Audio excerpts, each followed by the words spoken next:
Greetings and salutations, one and all. Welcome to, well, Wednesday. Happy hump day to everybody here, and Wednesday Night Warlord is back once more. So here's to your health. The hobby fuel is loading. So as you can see, we're continuing on from Saturday. I have done a little bit more with this little chap the other day. There's my boy, and well done, Judge, for being first, and well done, Luke, for having so much painting to do. So you've got to get cracking, son.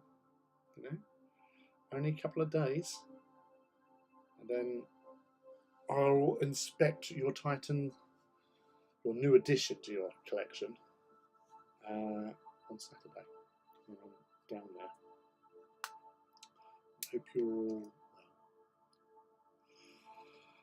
Yes, so I've been doing a little bit extra work on here.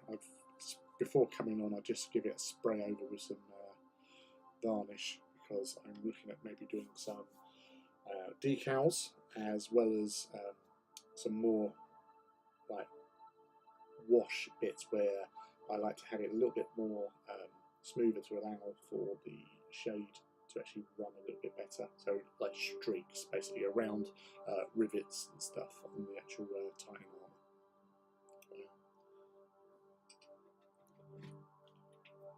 So that's the first one that I did the other day, or the other week, and here is his sibling. So probably obviously do some more heraldry stuff, bit of a variance with this one though, to this one.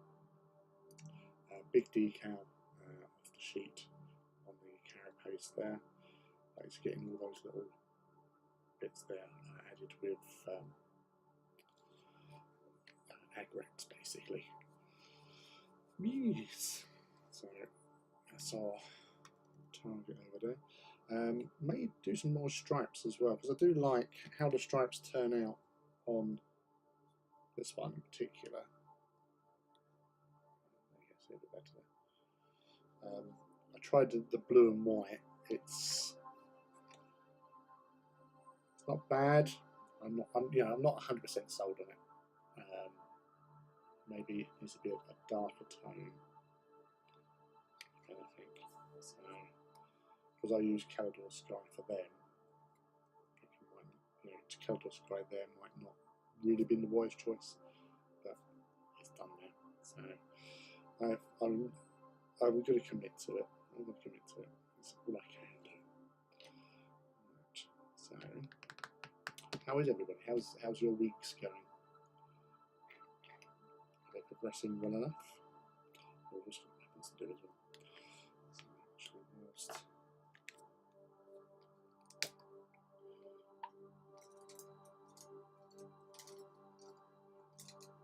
when I was doing the weapons, I was holding on certain parts, so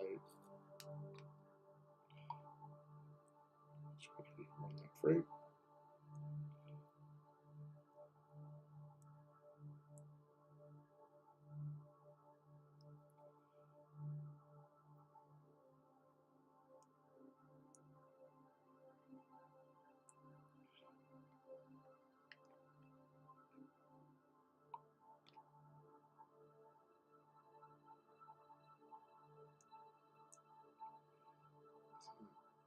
Get that.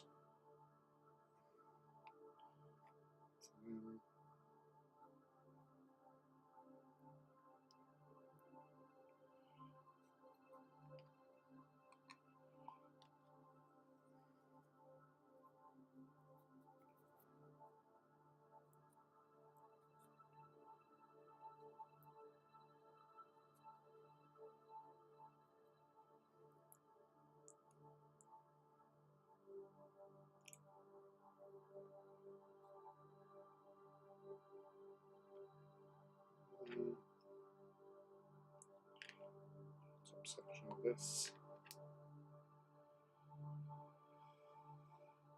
So you've only got the weapons to finish off, haven't you, on that Warlord, really. So it's not too bad. You can do it.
I'm just using a very what is actually a small layer brush, apparently.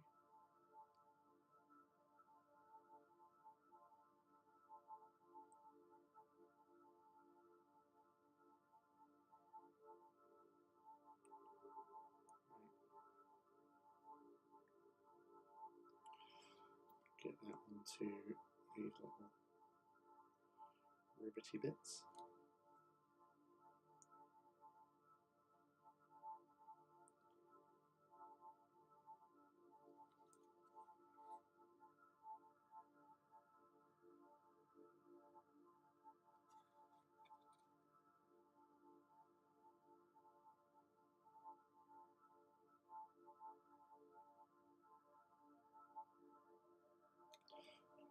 Here, so I'm just trying to get a bit more into there.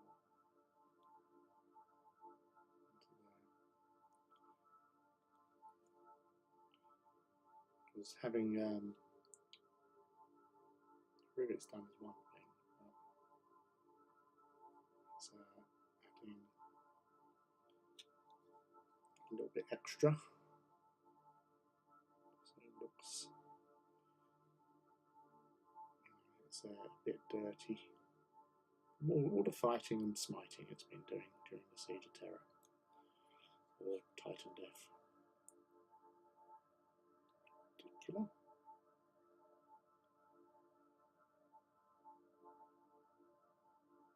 So.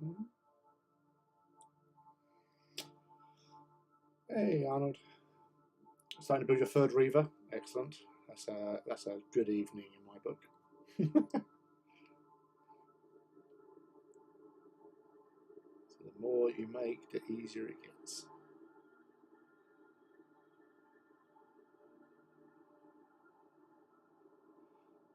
So with the whole adding the wash to the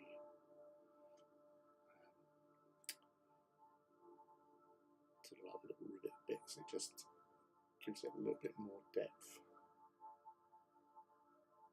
to look.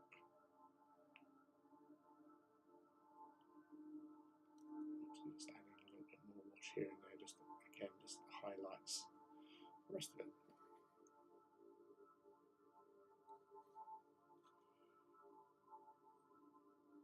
It's a nice straightforward operation.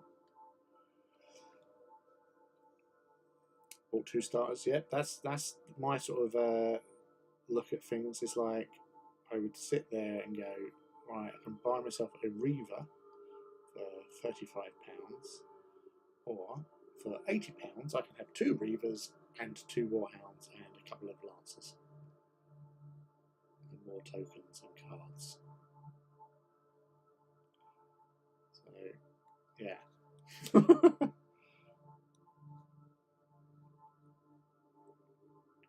So I think it's weird that one of them is now exclusive on Warhammer. Right. No. What, the starter sets or a Titan? They've not had any major Titan re-releases, have they, really? I think there is a big old backlog of stuff.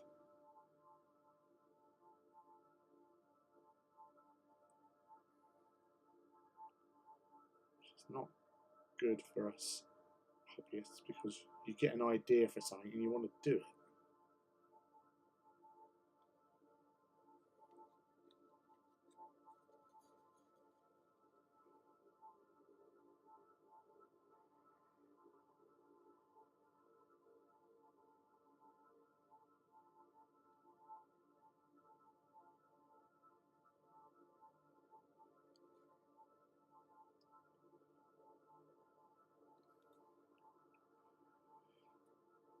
Which would be nice to get.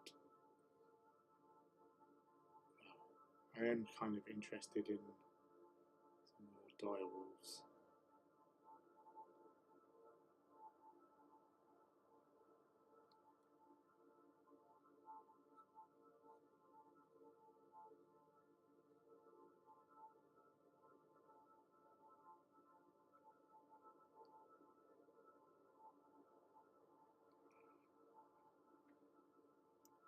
Reaver Battle Titan with Melted Cannon and Chain Fist. It does seem odd, but again, it might just be limited numbers or something. Or they're trying to control the Titans' distribution.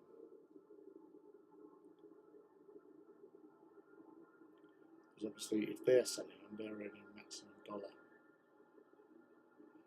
whereas if they sell them on, to friendly local game stores and stuff, and they're not getting maximum $1.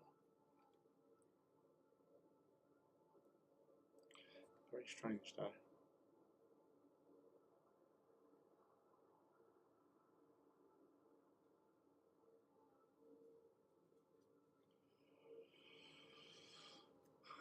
Sorry for the caps, it's a copy and paste from the GW site. No worries. Hello, Judge, who was first, well done. But it's included in the start. Warlord is my next on the list. Conversion Beamer and sweet 3D printed quarters and sword. Fairs. The other one is freely available. Sold out here in the US for a bit. The Warlord days. Yeah, the Sun Fury Warlord has always been in recent years the easier of the two to get hold of for some reason, but that is the way of things apparently.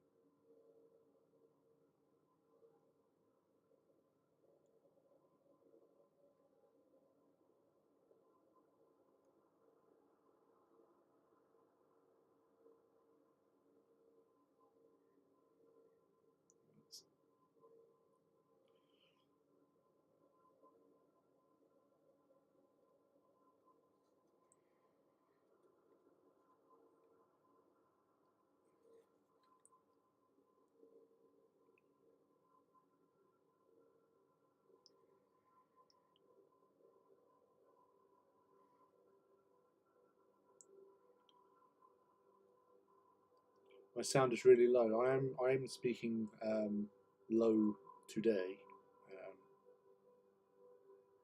It's almost mumbling, in fact. So also the sound background song is probably louder. So if I turn that down, then that should compensate for my subtle tones.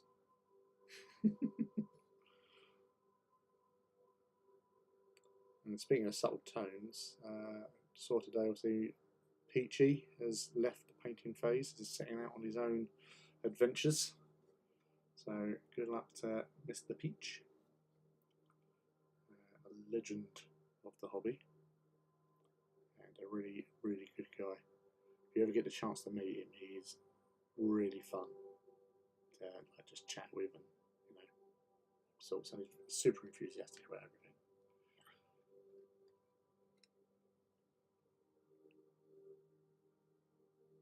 if you're lucky, he might have sweeties on him.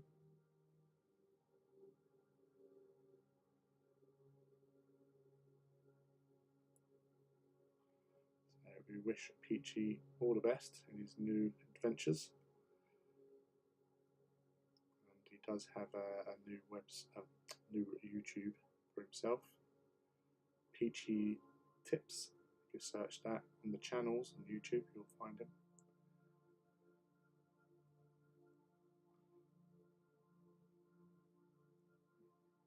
It's definitely worth a sub.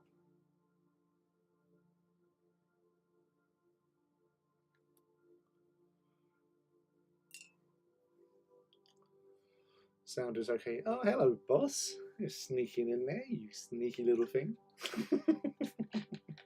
How's BB and how's Rob?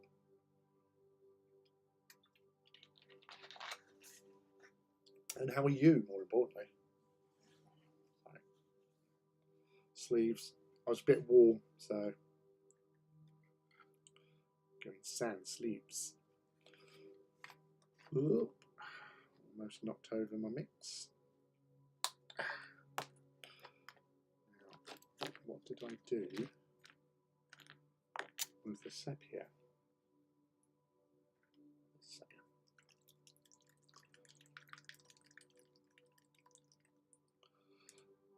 He did put something out on his Instagram, but yeah, basically he's going out on his own. While he enjoyed himself there, he's basically just setting out on his own, see how it goes. Do his own thing at his own pace, you know. We all have to do that. That's why I do this, you know. Oh, okay. Bubble baths. I love doing bubble baths with the kids. Maddie especially. We used to play a game which she named the game we always play, which involved lots of rubber duckies and other toys. Sort of aquanauts were involved. At one stage we had Ken, Barbie's Ken was involved, and he was like a villain. But yeah, it was just basically just playing games and doing silly things. We used to enjoy that. It was fun. But they grew up so quickly. So quickly.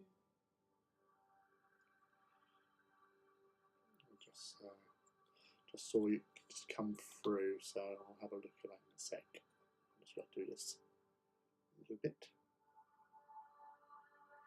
So I always do this with my pistons, is adding seraphim sepia, because you can see that sort of oil that's like squidged down right in the workings of the thing. So it's obviously going to push down, squidgy. Yeah, it does work. Just good. Ooh. So you hobbying tonight, boss? Take my shoulder.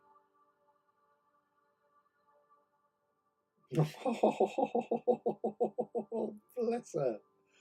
Oh, that is just super cute. It's like white-haired Elvis. That's such a good. That is such a good picture. Thank you. Oh, bless baby.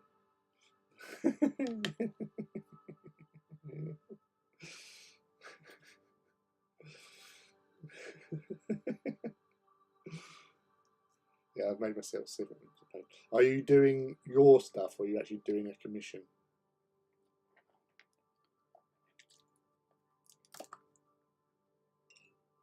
Or a bit of both? Mixing it up.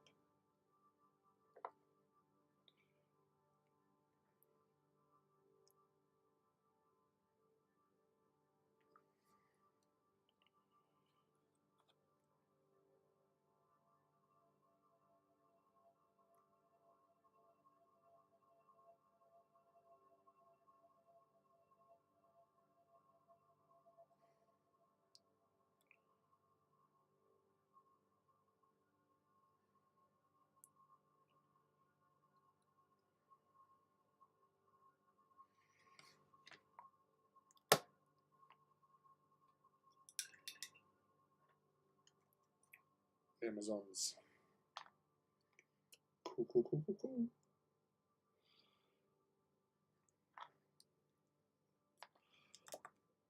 Brush licking at its best.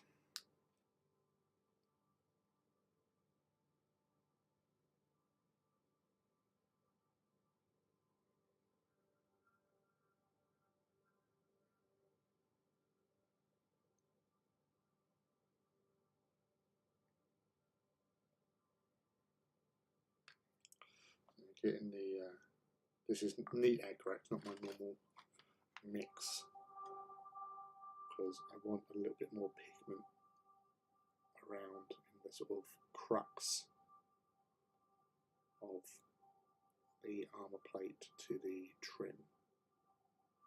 And plus, sometimes with the mix, it does sort of dry a little bit more. Well, it dries and it's very light at times, so it's doing a little bit of agrax always helps to give you more definition.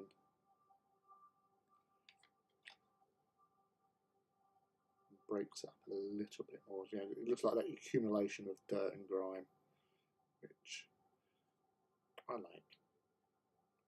It's nice.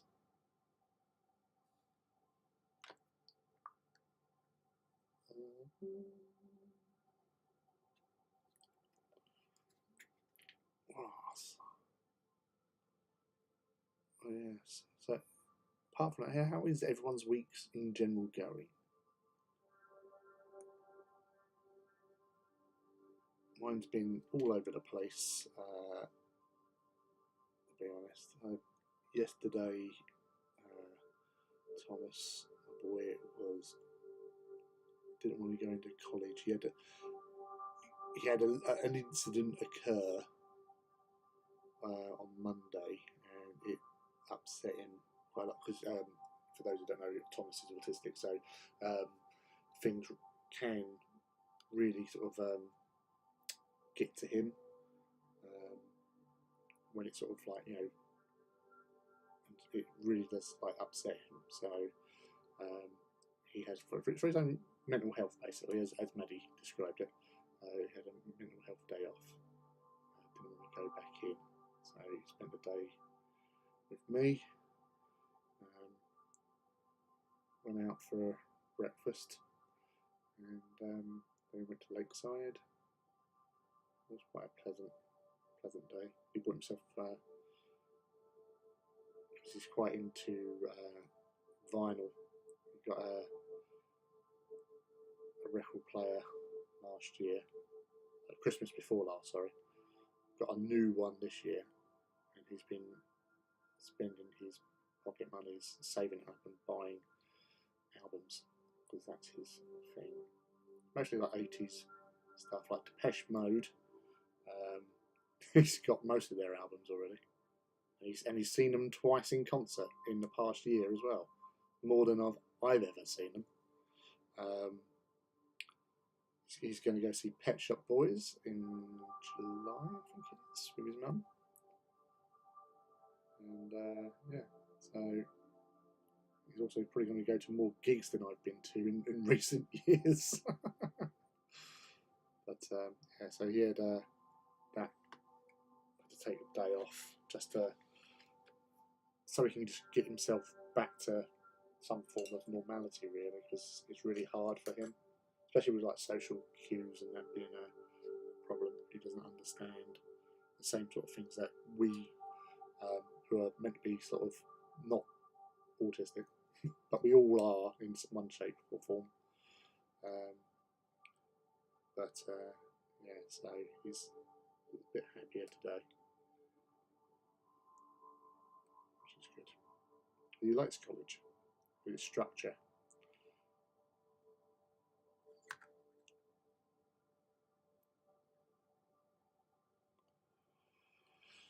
Making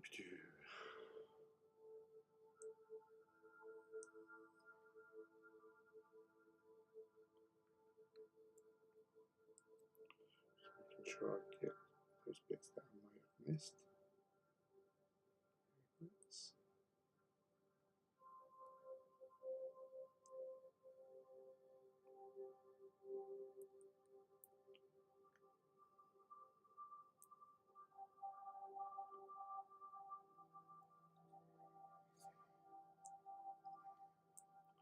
Yeah, so it's been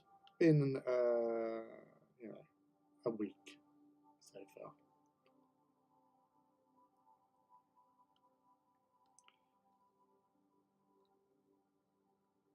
So hopefully it's the worst of it out of the way.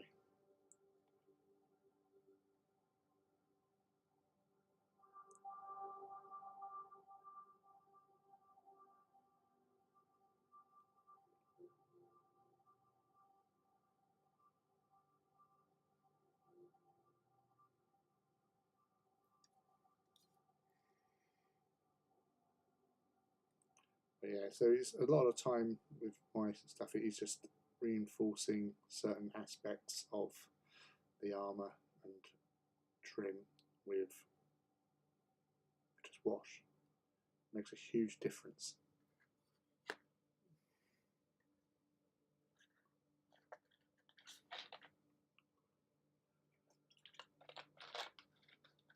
Kablams! Buongiorno, babe. Buongiorno, babe, yourself, sir.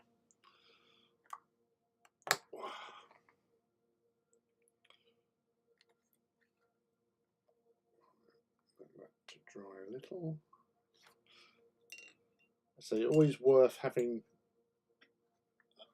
stopping and having another look around just to make sure that you've got bits covered. Oops, sorry, just nudged the camera there.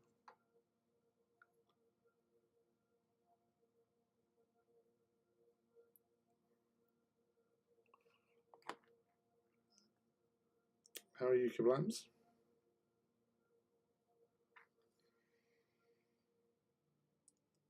And what are you up to this evening?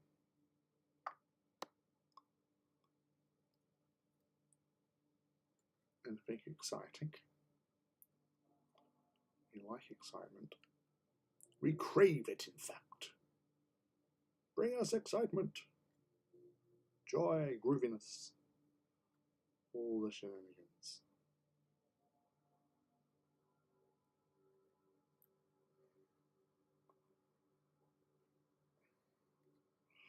Tonight I'm going to start building Warhounds 3 and 4. Nice. All the Warhounds. Oh, that's something I'm doing. I have mentioned it on previous streams, but this weekend going down to Beachhead in Bournemouth and be meeting up with Alex from Maximal Fire and Johnny from Battle Bling and Johnny from Maximal Fire and Oliver, who's there as well. Probably some other people that I know. Badger, who's sometimes in here actually. He's down there. I was actually chatting with him last night on a Maximal Fire Discord because they're doing their final prep for their models for this weekend's campaign weekend that's been hosted there. So I'll be meeting up with them and doing a mini Titan walk involving Legio Audax, which are the black and red speckled ones. So we're trying to get as many Legio Audax Titans together in one place. So at the moment, I think we should be going over at least 45, which is cool in itself.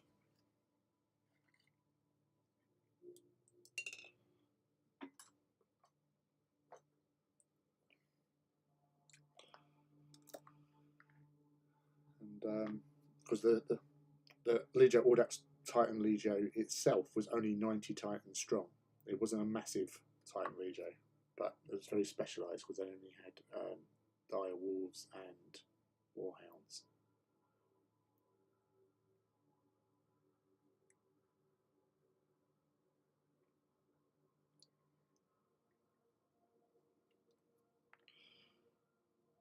So having a look round, maybe meet up with a few people.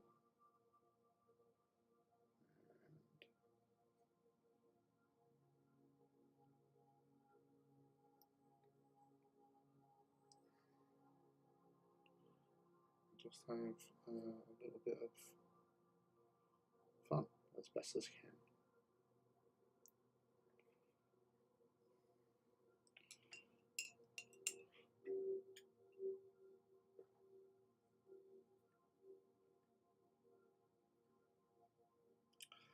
I'm not too bad, thanks. Got good news from my son's doctor too this morning, so not bad at all. Well, congratulations on the good news.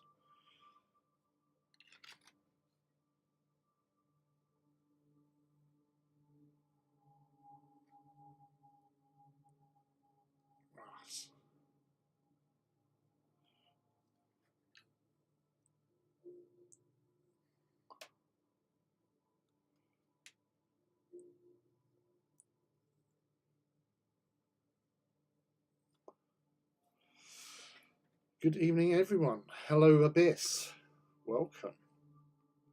How are you, buddy? How was your enjoy your trip to Warhammer World? From your post the other day, it looks like you did.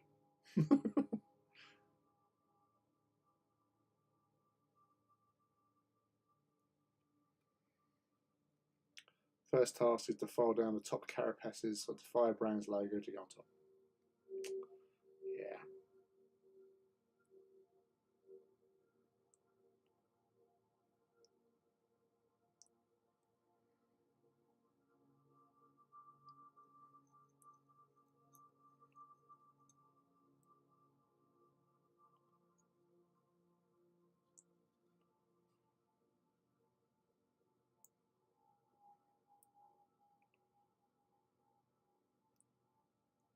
Random splodges of wash.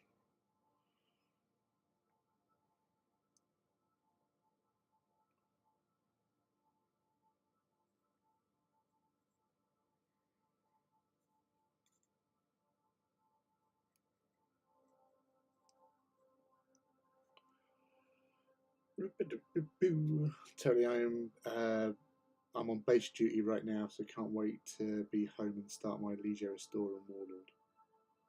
Cool. Looking at foul top on the Reaver. It's very deliciously smooth.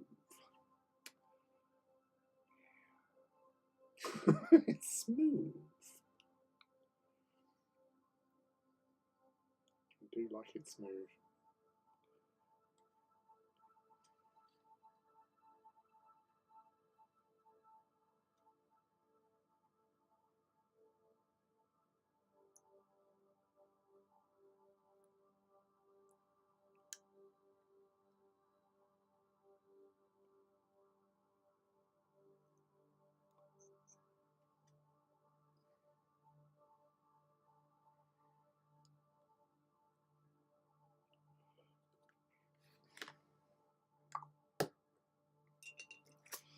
Right.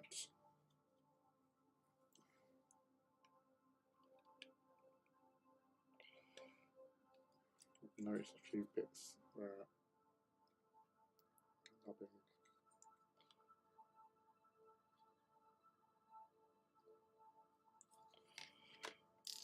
that. Also, do you hear about Titan Death new rules coming for Legions Imperialis? Do you think they'll eventually wipe out Adept? No. No. Because the way things are, they've got so much going on with so little staff, and the organisation is weird. Obviously, with Legions, that's going to be taking up a lot more of their production time to put out. But AT, they've got all the models here, so all they're doing is like adding a book every now and again, and just doing new rules and things for people to download and print off. So it's not. They might. there's no point not supporting it because the model ranges exist. And especially if you're going to have new Titans, new Knights, or whatever brought out for LI, you might as well have them available for AT, because there'll be people that won't do LI in AT. So you might as well, for what you're doing, you need to earn more money for 2 games with the same models. No way, they will be very different games. Mechanicum Knights, Morax and Armago Knights, Helverins and Warglow Squadrons. Don't see them, those come by often. Are they no good? Are they not available yet? Well, as far as I'm aware, they're still Forge World, so whether or not they're going to come out in plastics, like they have with certain other things, like the dire wolves are plastic, because they do seem to be taking more stuff off of Forge World's shoulders and going through the mother company. So whether or not that's part of the reason why there's, you know, stock delays, hold-ups, this, that and the other everywhere, can't really say, but it could be. Just don't know. We're not part of that inner circle, unfortunately. I'd like to know what's going on, but I'm just a poor, humble Mechanicum adept. Amigos, if you will.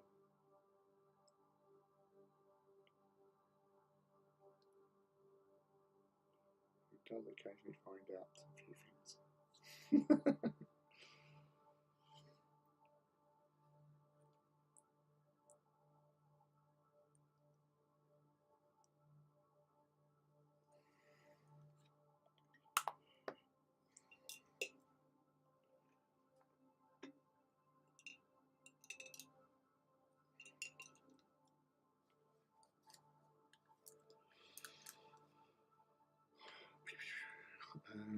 I hope so. Don't get me wrong. I like Legions Imperialis, but Adeptus Titanicus is something else. No, it is. It's a great game. Love it. I had a look at why Peachy left was because the channel wasn't going in the same direction he wanted. He left so he could do more thing, be more of him. Yeah, and at the end of the day, you know, like Louise is doing her own thing, and you know, Peachy can do his own thing. It just obviously having that first step working in a group is all good, but you know, if he wants to do his own thing, then he's got to take that step out and progress the way he wants to progress.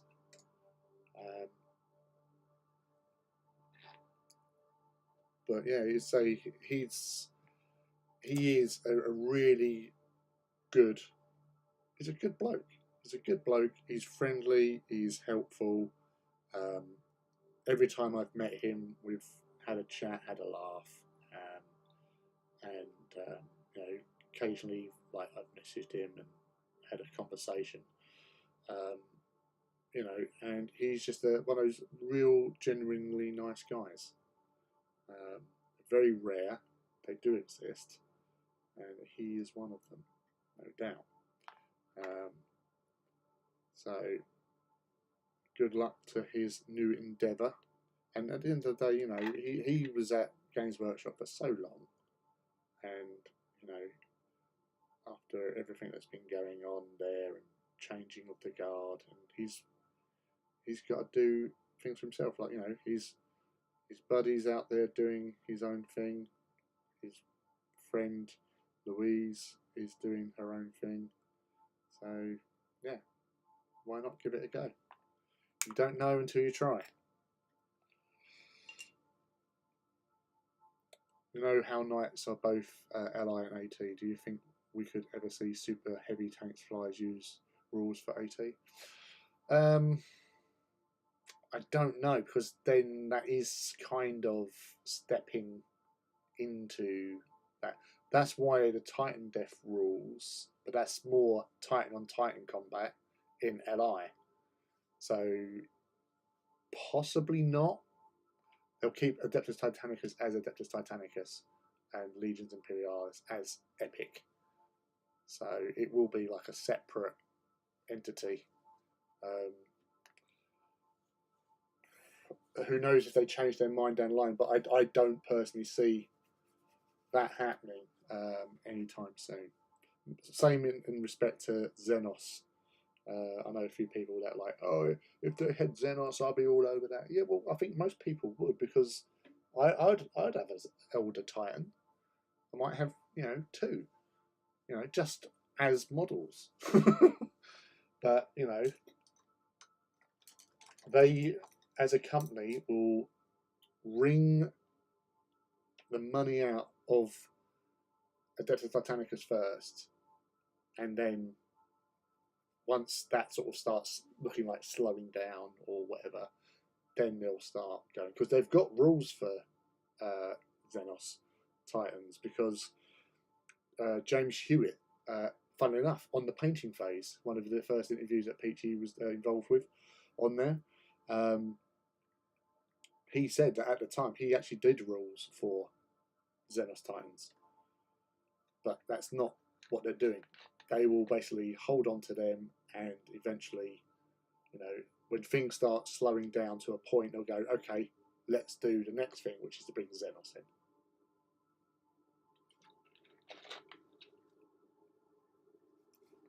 But that might disrupt why AT is a good game, because it is fairly balanced. Once you start introducing like super duper special rules and all that sort of stuff, then it's going to throw things out. So yeah, you've got that to sort of think about. But again, who wouldn't want an Orc Garden? I think Crystal would like an Orc Garden.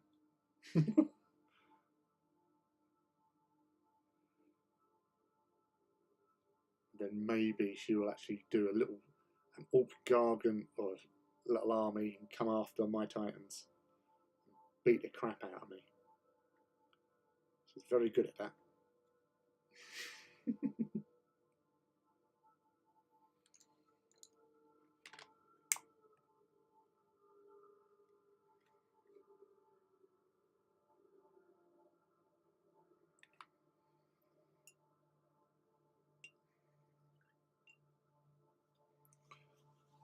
I'd love to have a Mastodon in the game of AT. Yeah, well, Mastodons are really impressive tanks or transports. I just wish I was better at this hobby. I'm slow. No, don't be like that. We all have our different, things. Like, yeah, I'm fast, but your stuff is way better than mine. So, because you take your time. I can't. I cannot do slow.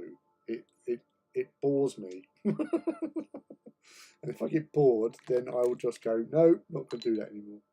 So that's why I speed through things. Doesn't mean that I don't go back to things later on and do some more like touching up and stuff. But, we all have our set rhythms. And if we try doing things different, it just doesn't work. We are our own people. We are our own sort of individuals, even though we're all hobbyists. But we all have our ways about doing things. So, it doesn't matter if you're fast or slow. You do paint some amazing models, and yeah, so what? You might take longer, but you're creating something that's way more intricate, subtle, and nice to look at. If I put one of my Titans next to your, like, all right, if I put one of my Contemptors next to your Contemptor will blow the shit out of my one, because it looks so much better painted than mine. And I'm not saying that to blow smoke up your ass or anything like that. I'm just being honest. I know what my skill sets are and what my levels are, and you are, you're up there. You are sort of god tier in comparison to me. I'm just a mere ant. So yeah, take that.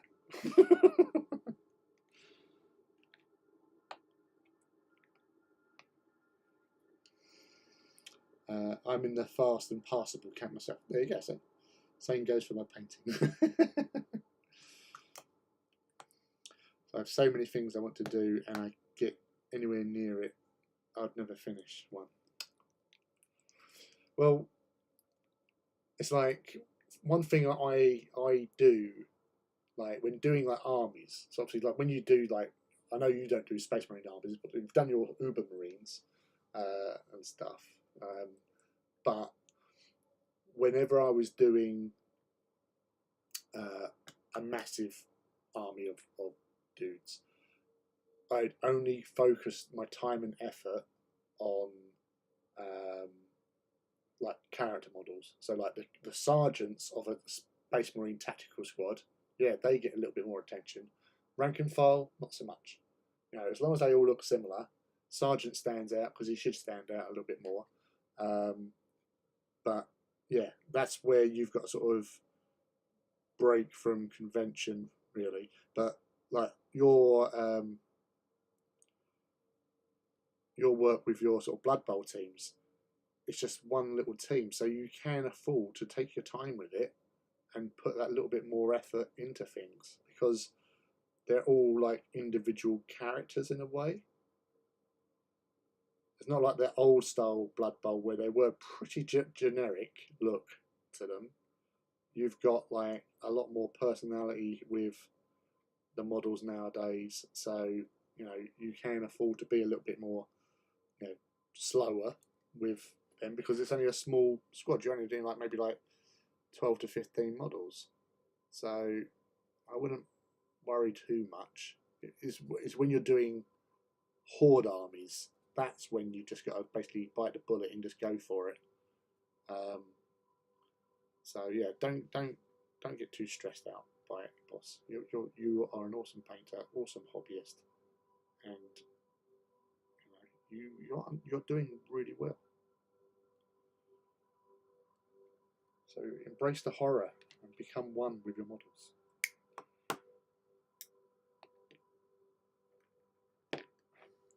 And if you, I'm just saying this from like knowing you, if you were to do something like paint like me, you would hate it. you would not be happy.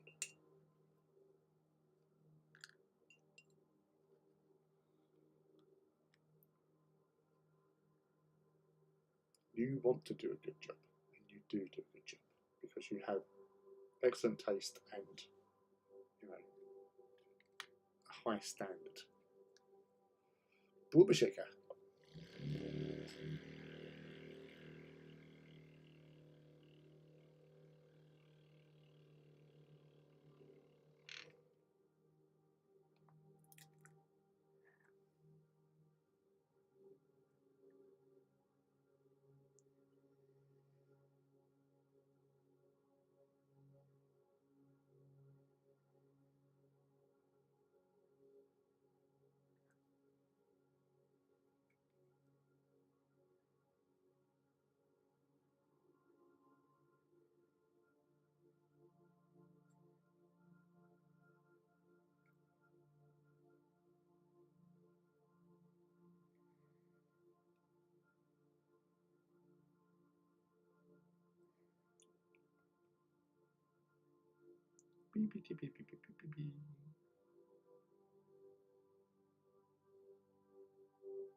Those bits that I might have overcooked.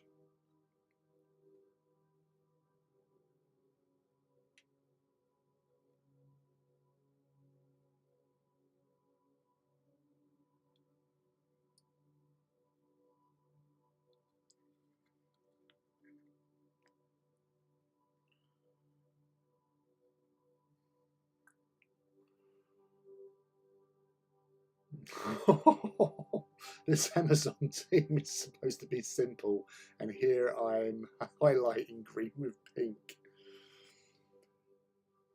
Yeah, but they're gonna look freaking amazing. It's like you're like when we've been at like lofty meets and you've been playing Blood Bowl with your Black Orcs. I love your Black Orcs. There's so much, awesomeness about them. All the little checkers, the skin tone, you hit so many sort of different sort of like angles, and you really make them look your own. And that's the thing, you can look at your stuff and you could pick it out from a line out, much like like Suggs. It's a Suggs model because of the colours and the techniques and all that. So you have a very unique style.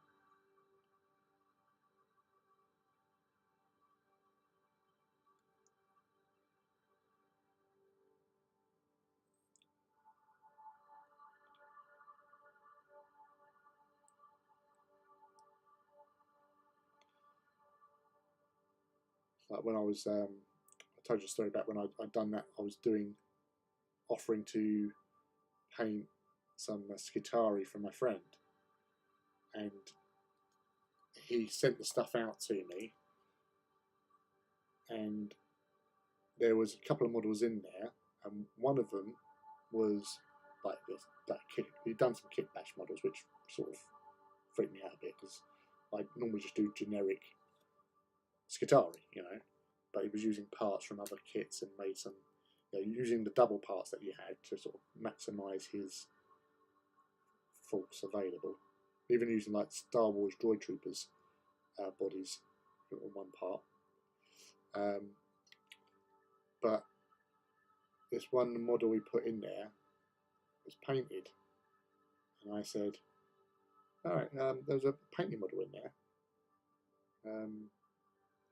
And he went, "Yeah, that's how I want them to look." And that kind of broke me because I can't paint like other people, and because I'm trying to paint like him, and I'm not him, I can't do it, and so it just really made me feel crap. To be honest, I just like couldn't do it, and that put me back. So I paint like me, you paint like you, and you paint really damn well. So yeah, told you.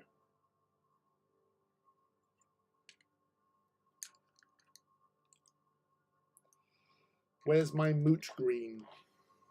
Mooty mooty.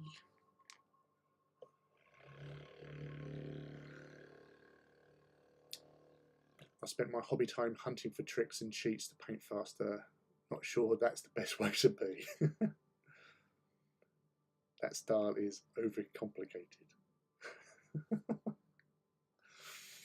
Grams, I'm limiting these to two colours per colour. Sometimes I can use like 4 colours per colour. So you're seeing it and you're adjusting to it, and so you're evolving your techniques and skills because you realise that yes, you want to get things done, and so having to sort of take a step back away from that really in-depth sort of painting. Yeah, for like a feature piece, yes, you do that, but for rank and file sort of things, yeah, you can sort of just like take a step back.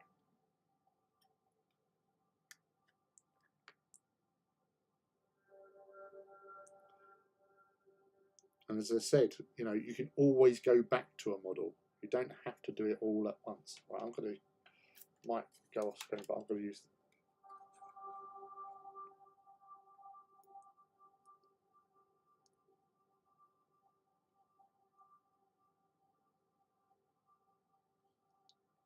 So I'm just using a magnifier.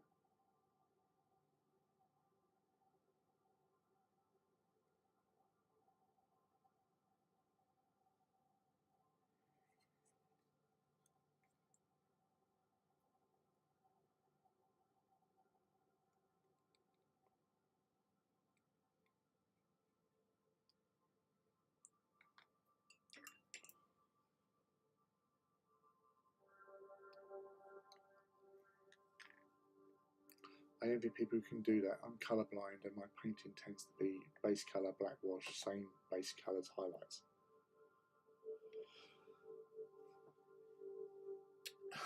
Yeah, so you obviously adapt to your situation, and you know that's the thing though. It's like being colourblind. You probably knowing what colours you're colourblind to as well. Could make things obviously if you embraced that, would you just create something that was just sort of to your eye looks great, but to everyone else it might just think, well, why are you choosing those colours? Doesn't matter if it looks good to you. That's all that counts. This is your hobby. Just do whatever you feel good for yourself. You don't have to conform.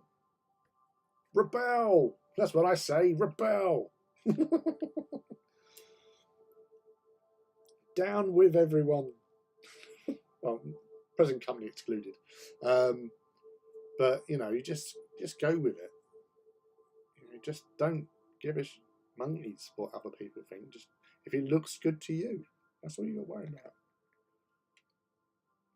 If they say anything, you go, well, screw you, I'm colourblind. And see their faces change.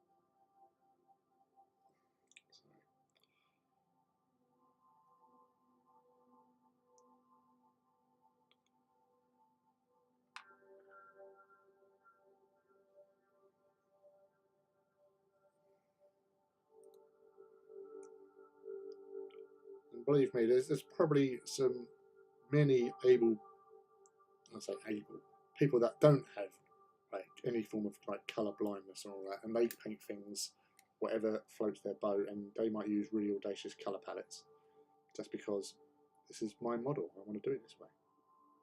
So just go with it, embrace it.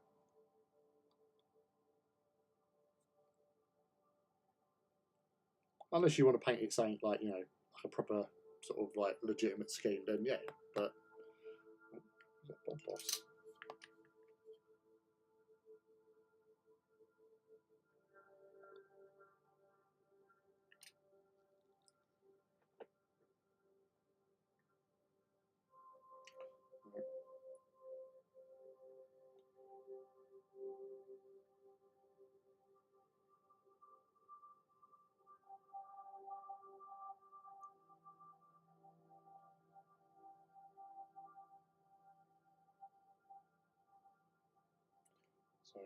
Sorry, who's my boss? Just messaging me. I better message him back quickly.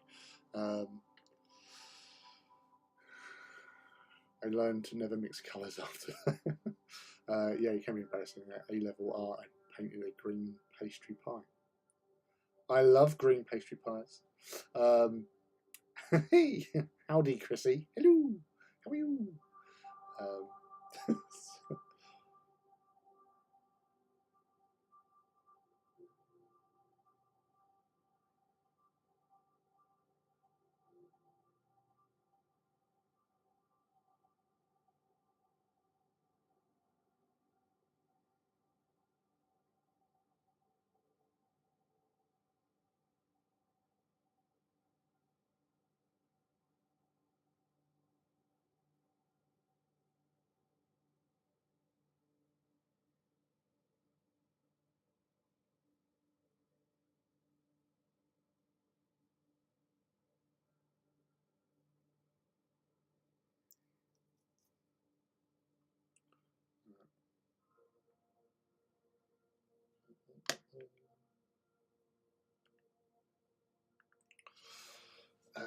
I don't really know, but there are some kind of levels of colourblind. Yeah, Kiblams, I have red deficiency, so browns look green, Pink look grey, purples look blue. I spent most of my childhood thinking purple was the word for dark blue. Okay, so this is the thing with this hangout sort of thing. Like, it's a safe space. We can all chat about, you know, anything, you know. So, and it's always good to learn new things. So not just like hobby related, but also in life in general, because with greater understanding, makes the world a better place to be in, really, you know. What was I doing? Oh yeah, that's what I was thinking. So, how are you, Chrissy? What are you up to? Capybara. Capybara.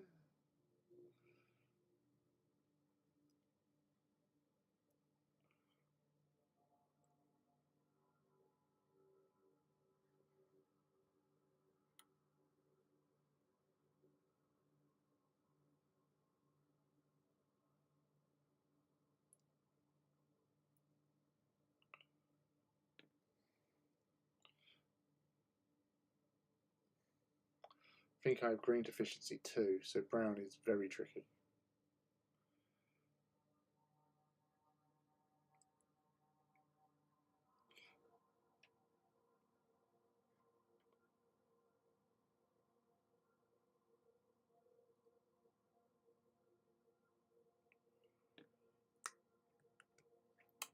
Totally. I remember when I enlisted, being colourblind was a reason for not being able to join. I once painted some rocks purple on a table because the brown on the brush turned my grey purple, and I didn't know.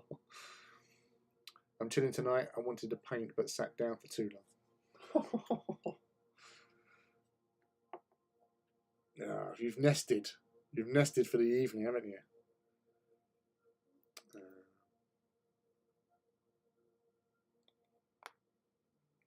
Capybara. Sorry, I'm stuck in my head now.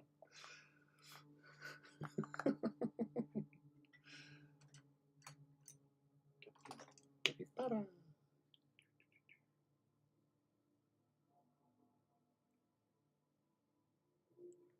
It's totally in reference to that meme.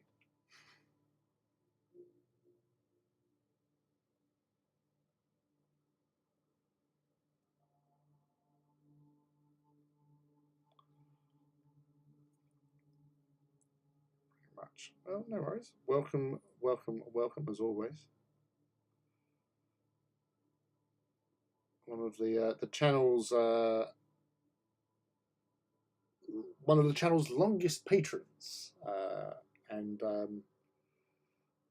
contributors to chaos. That is Chrissy.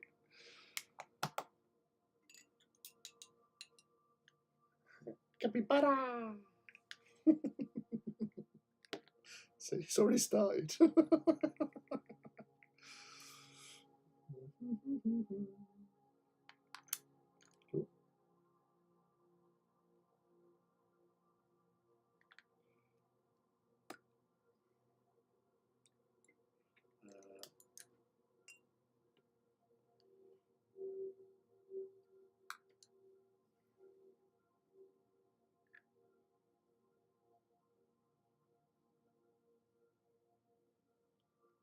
Am I?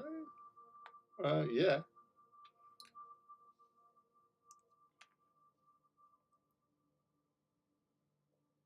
Well, he was around for a lot of last year, in particular. I remember because obviously we had. It might have even been the start the year before. I'm trying to think back when like Team Frog and all that started. I'm not sure if that was last year. I think that was the year before that.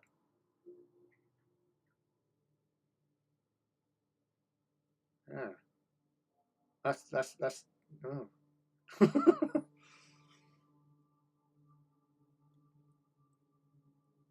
Well, you are definitely one of my longest Twitter friends because you were in the top 20 of people that followed me for some strange reason, and I got onto that in 2020.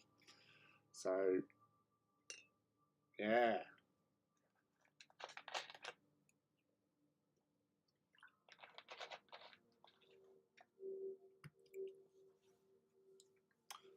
Was it last year?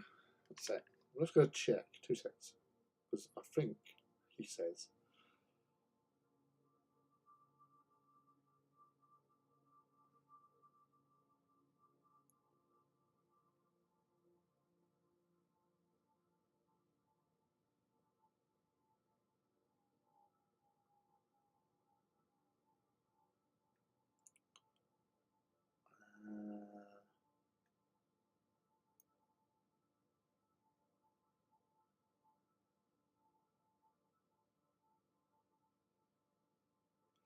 I don't know, because the one thing I remember time wise, line wise,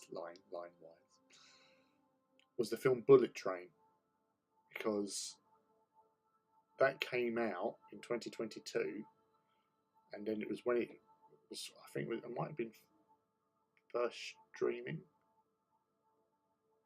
or I might have streamed it from somewhere else. But it was because of Boomslang, and that was before.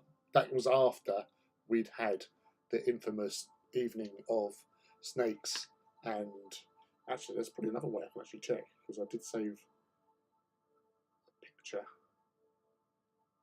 of one of those.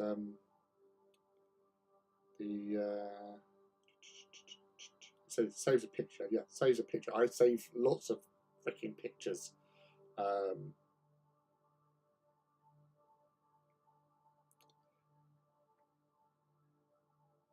So it's September 2022. The Boomslang. Oh, not the Boomslang. The Insularis. So yeah, from before then, because you was on before that infamous night of beautiful frogs, beautiful snakes, and fuck the newts.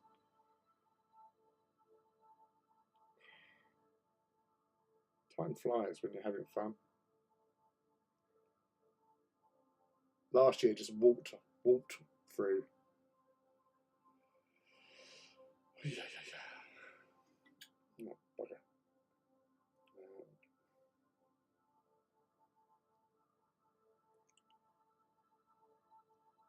Sorry, just had to pass on the message. So.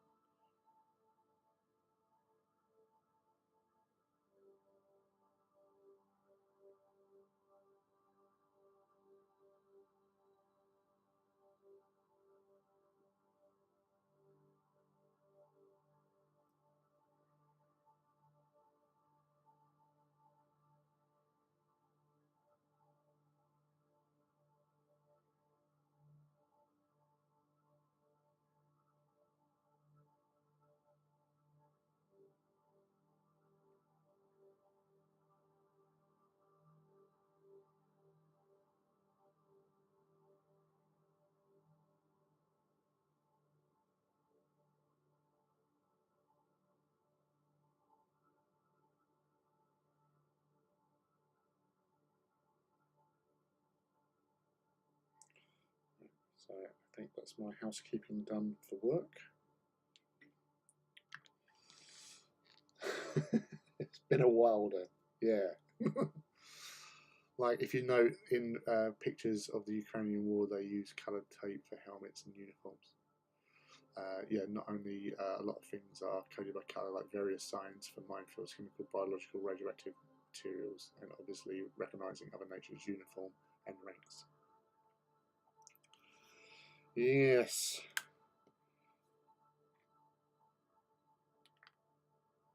Ooh, what was I doing? This is what I was doing.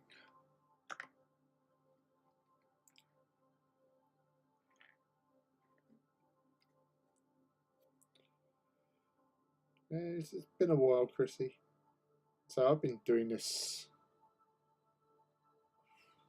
I think I probably started live streaming probably around about.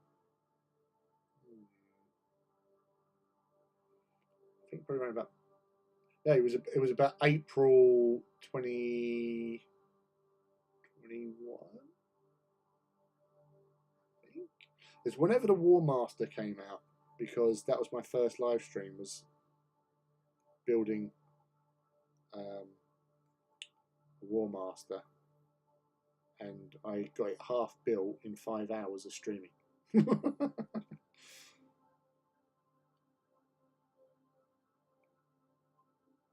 All those years ago.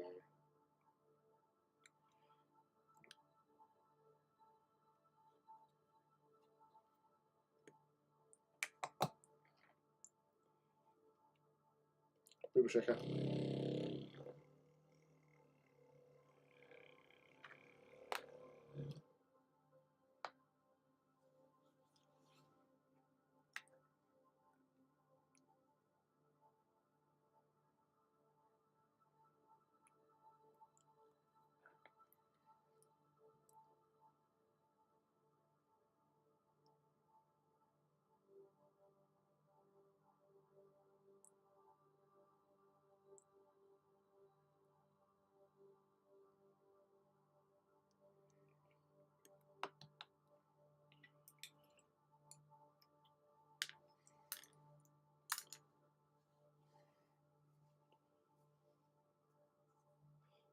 I remember my back hurting so much for building War Master. Dude, it was complex. Yeah, it takes a lot of time to build one of those things. It was like 279 pieces, but it is such a model though.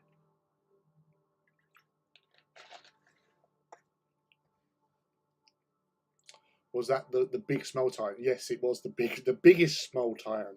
Yeah, had an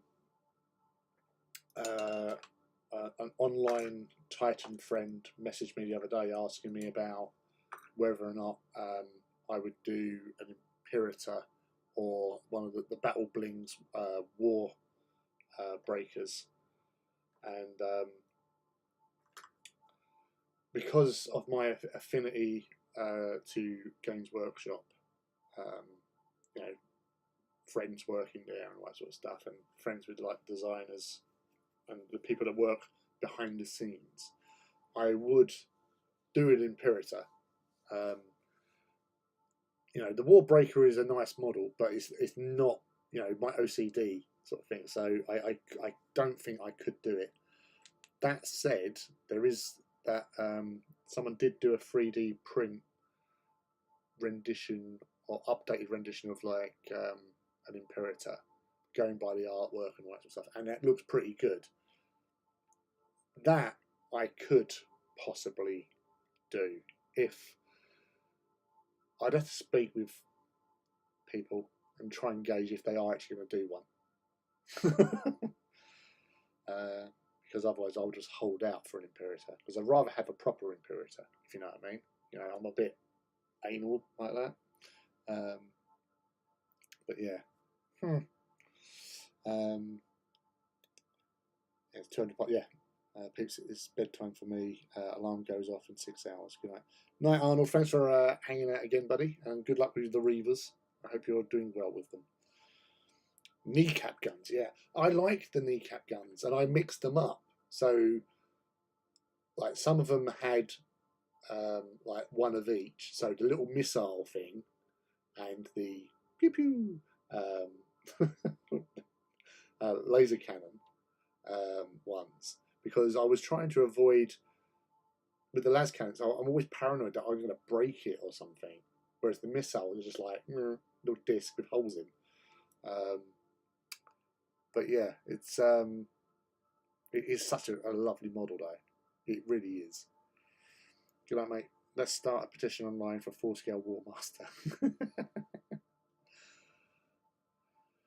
I know if Forge World ever did make a full scale War Master, I can name 10 people from the Titan Zones Club who would basically just get one. Day one release, bang, they would invest. You know, because you would be easily looking about $2,000 for that thing because of the size. Unless they're doing plastic. Oh my god. Legions Imperialis scale Imperator surely would be the size of a 28mm scale Warlord. Almost. It would be the same size as a 28mm Reaver Titan. So one of these in 28mm, because they are 3 times the size of a Warlord, and a Warlord in this scale is nigh on nearly 6 inches, and a Reaver Titan is easily 18 inches. So yeah, that's your scale, and that's what even Tony Cottrell at one of the Horus Heresy Weekenders, when he was asked the question, and he was saying, you know, it would be very expensive to do because it's the same size as a Reaver Titan.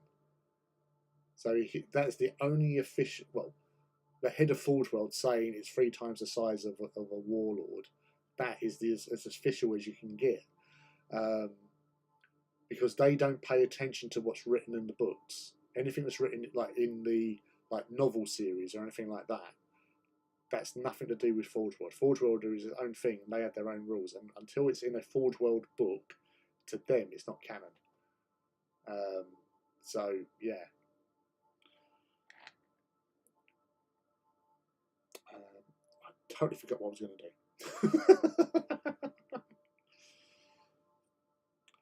No. I think I almost figured. No, it won't be that much. As I say, I would put it. Well, I don't know. Actually, Warlords nowadays are probably around about 1,400, aren't they? So it's still 600 quid more. It is bigger, admittedly, but it only has those weapon systems that you can have, like the War Master version or the Thingy version. Heads different, whatever, but it would be nearer to 2 than 3. But then saying that, Forge World make it up half the time.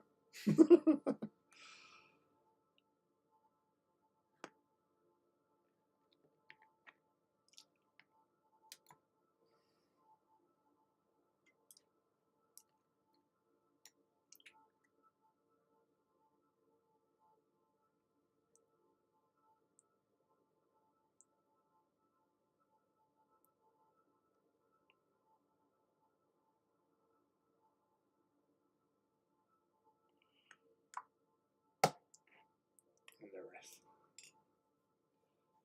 Well, just so happens I have here a Warlord. So that's your height difference. Oh. Put him over it. So you can see the difference in heights between these and these. So this is like, I'd say almost like a Contemptor Dreadnought size thing. These are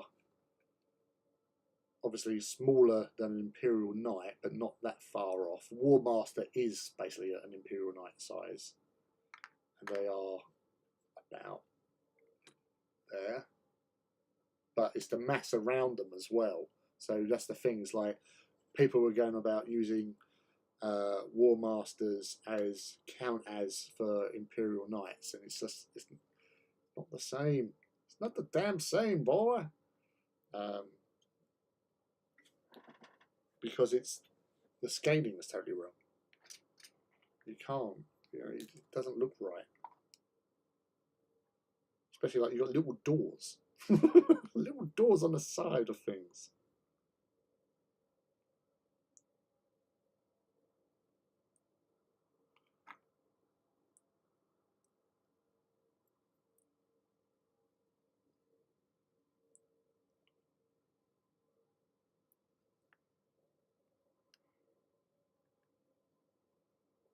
I could use it as a nightstand.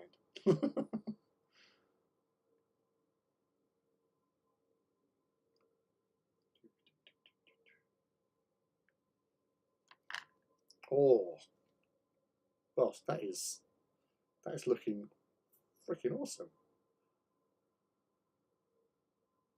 I'll say what you mean about obviously the pink on the green highlights, but that is, I love its like little belly colours and going with the green. I'm liking how that's coming along. I really am. If Terry was here, it'd be 2 thumbs. We have 2 thumbs as well.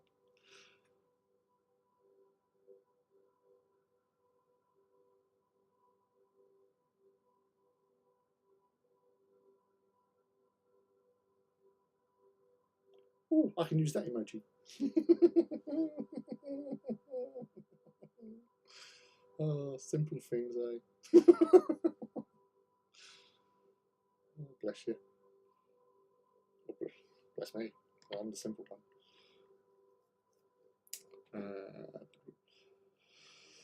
I would still think about it, and I could use it as a nightstand. The top is pretty flat. It's pretty flat. I do. Some of you may have seen it already, but there is, within about a month of the War Master kit coming out, there was 3D files, and somebody had printed off a 28mm scale War Master.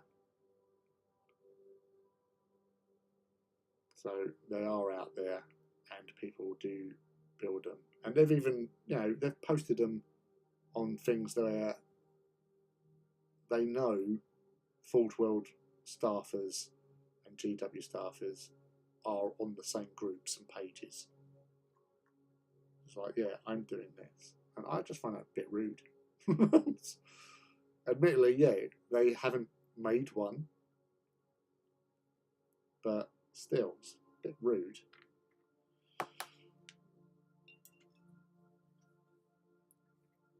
Well, I'm trying to leave the scales like they want to recess shade. Oh, like that, sorry. I want to recess shade it again and have another green layer, but I won't. Well, yeah, it's like you just holding yourself back, because otherwise you will go down that rabbit hole again. Going by how you've been sort of talking about it, you don't want to go down the rabbit hole again. Don't do it. So leave it be with what you're doing at the moment. I say it's, once it's finished, like once you've done a few more bits to it, and like the feathers and stuff like that, you put them in, colour them up or whatever. That is a nigh on finished model. But you can always go back to them.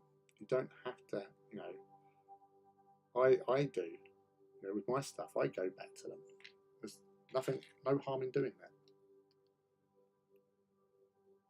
Oh, bugger, I just dropped an apocalypse launcher somewhere. Where'd I leave it? Where'd it go? Where'd it go? Where'd it go? Oh, it's over there. Whee! Whee! Oh, that's backwards. That's better. Right.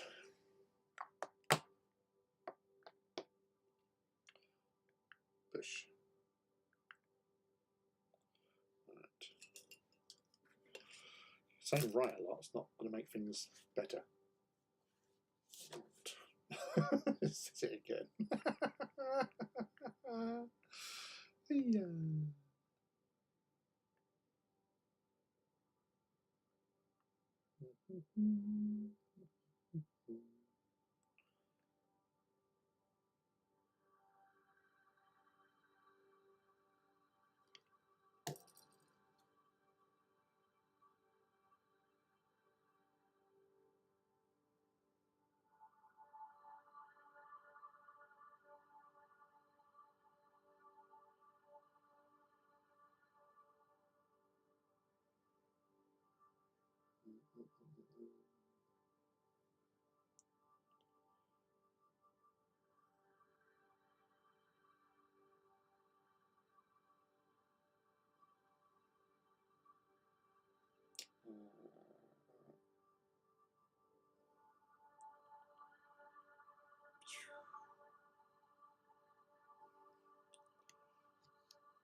Ow.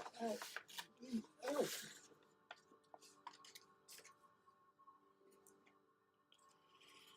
Right. Decals.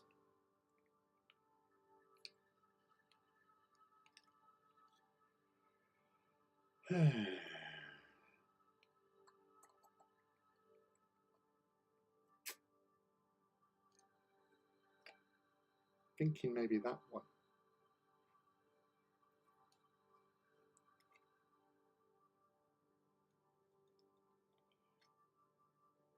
We'll do like small ones on the side somewhere.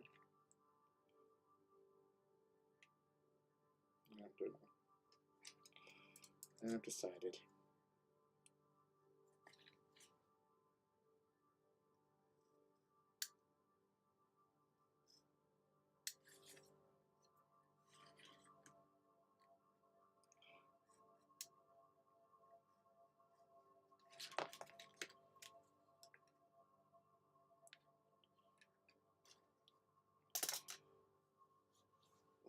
Where's my stuff? There's some stuff. I need more stuff. Give me stuff.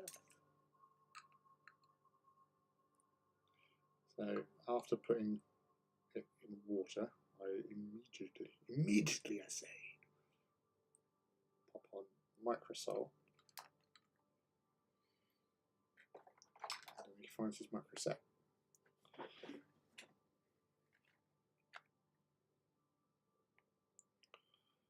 And has a swig.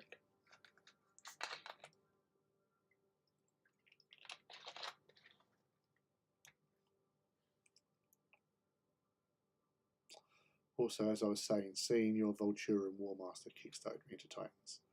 Well, I take that as a compliment.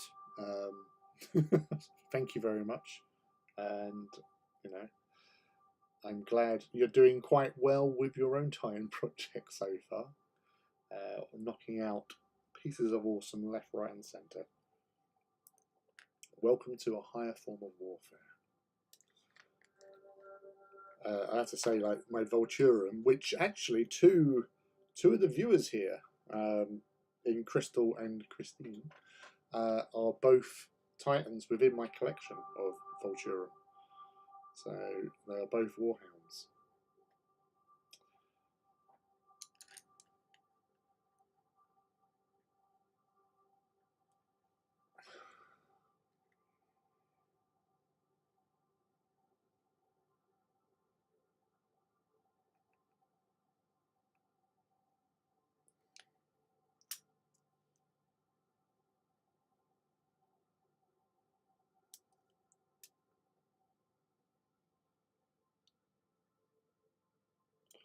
Actually, I'm going to do what like professionals do, and they use tweezers.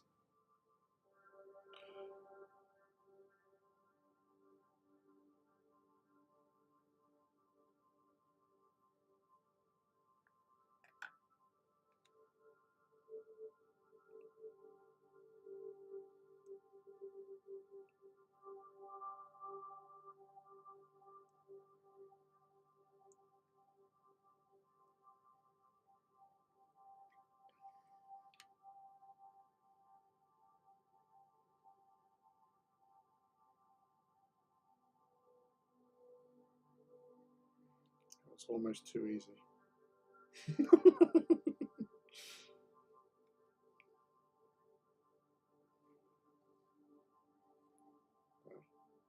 Get that glare.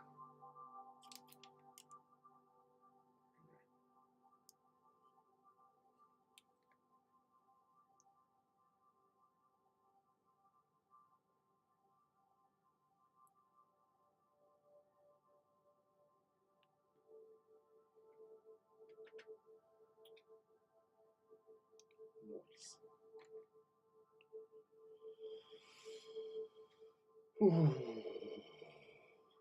Do you have a favourite one amongst all your Titans?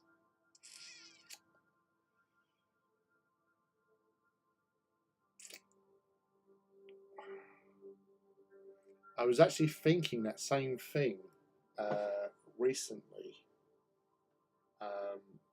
It's really hard to say because I've done so many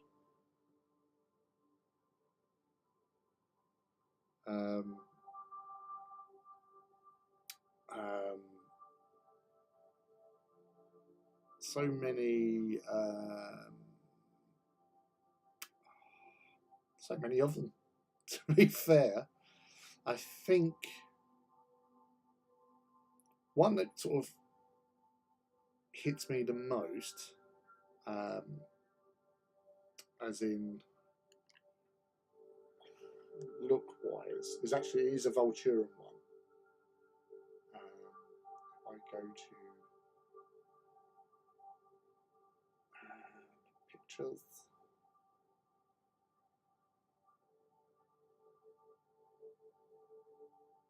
Go and find the bloody thing.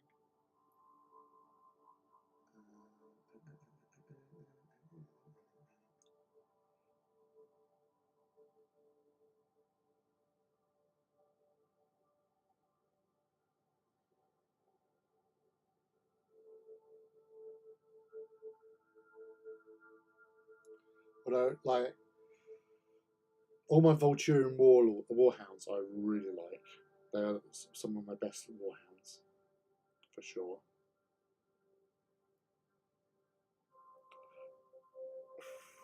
And in saying that, there is actually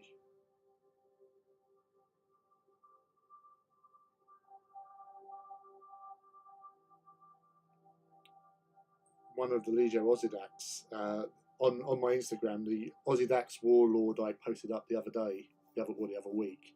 That one I really like.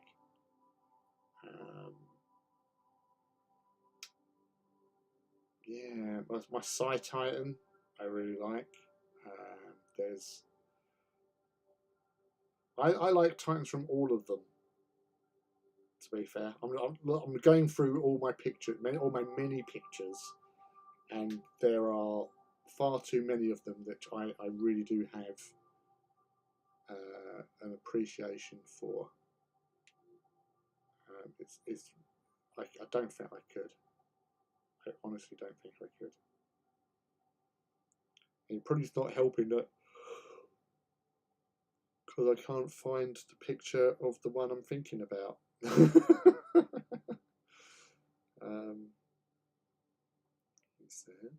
Where is it? No? Can I find it?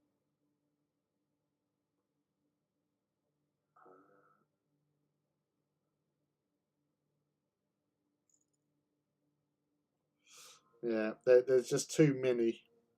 Oh, there he is.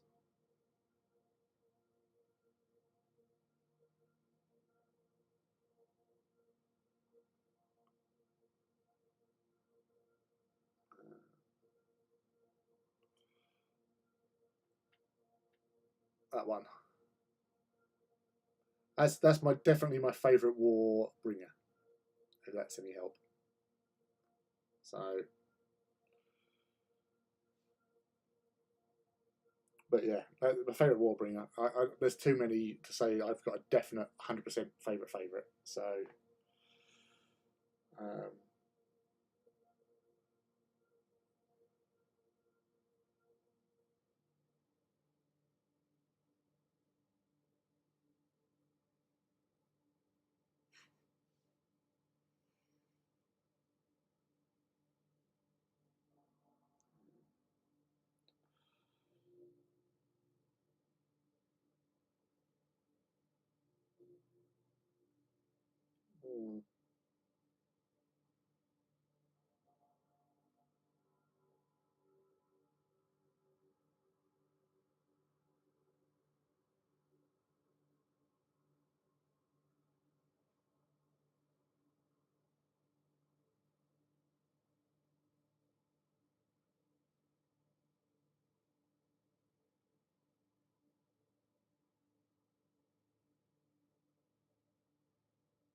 what did I name? Oh, hello, Kenneth.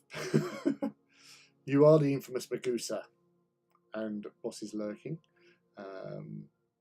Your Solaria are absolutely beautiful, and also the one that was used by the GWI crew I don't remember the.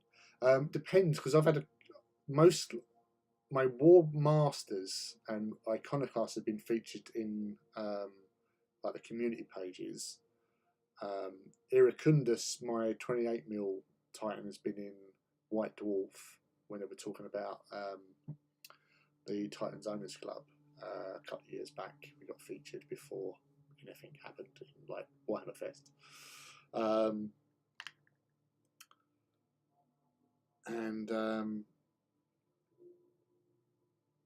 You know, I've had stuff shown by Goonhammer. I saw your question, Kenneth.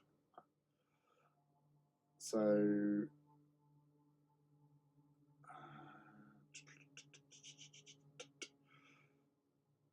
I've just got to check.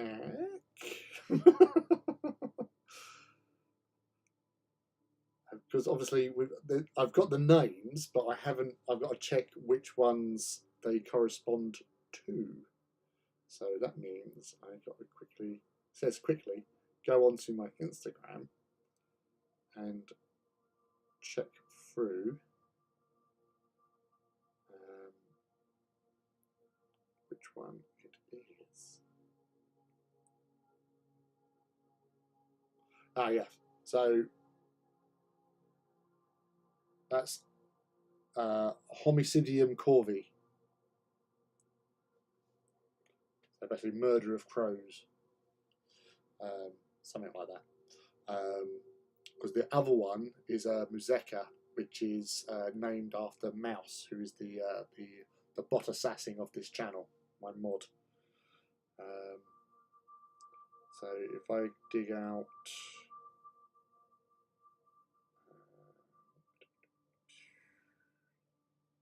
No, that's not. I'm going to find Megusa, because Megusa's here, and so is the boss. Because I know the lower Gothic name for. There they are. So Cobalorum Regina is crystals, so that's the one on the left, and the one on the right is the infamous Megusa. So, yeah, they are really, really cool. That's why I put the little checks and Sotek green, because that is what you would have for the Goblin Queen, because that's what Cobalorum was basically, Queen of Goblins sort of thing, because of goblins and snotlings and dudes. And Megusa, because she's the master of geese. But yes, so all the Titans are named. This one isn't at the moment because I've been too busy thinking of other names. So the Warlord, I haven't named a Warlord. What? I can't believe that. I haven't named the Warlord. That's unbelievable. Oh no, I think that was going to be Bellator Magnum, who is the named one. I think that's what I was doing with that one. Maybe, I'm not sure. The other Reaver is Feria Virgo, which is Iron Maiden. The Warhounds, we've got Prevalidian, which is Dowalt. Nobilis Causa, Noble Cause, and Defensa Machine, Defender of the Machine. They're the three hounds. And this one is unnamed. Bellator Theron, I think, is the named character Warlord, but I don't think my one actually looks anything like it, so I'll probably have to rename it.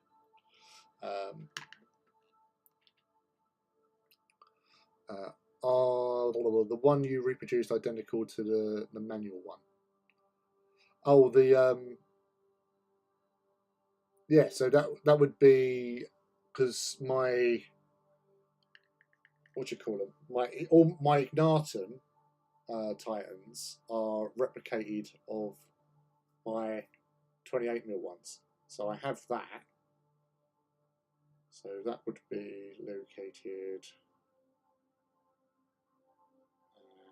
favourites, I'm sure. If we can find them, should be able to find them. Not as if I haven't taken lots of pictures of the little buggers.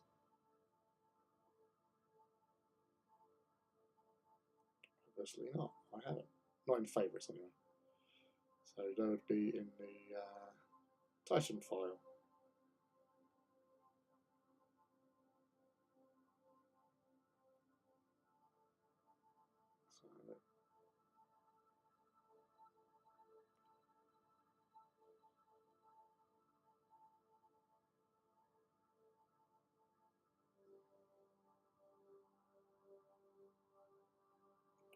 So like those ones there.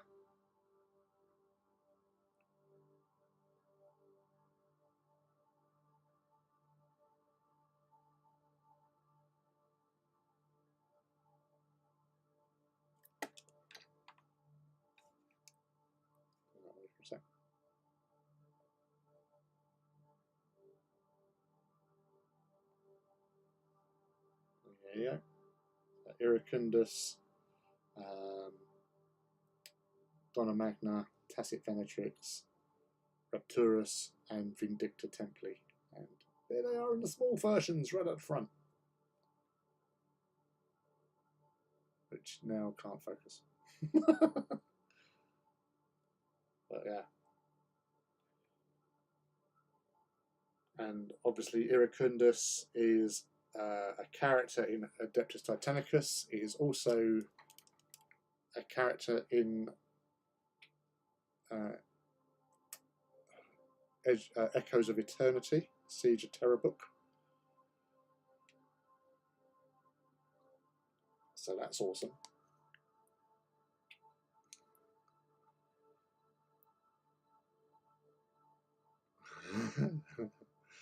I can picture the war honk. Can imagine the war honk, rather. Hi, Theon. Sorry, sneaking in there as well. Hit and run. Oh, thank you very much for the hit and like. Thank you. And Mouse as well. Master Mouse, evening. Thank you very much, Abyss. Some great God engines indeed. Yeah, what I say is, I love them.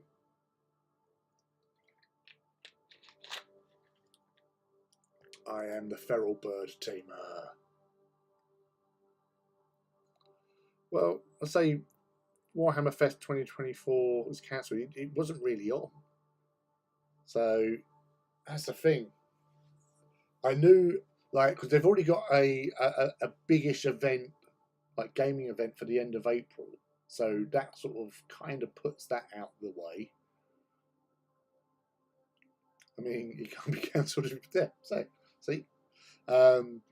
So, yeah, I think at the moment, with everything, with all like the stock problems and all that sort of shenanigans that are going on, they are just trying to take a breather and not overcommit themselves too much, basically. That's what it's coming down to. And so, because of all the hoo-ha of last year's one, because it weren't the greatest, let's be honest, that they had to,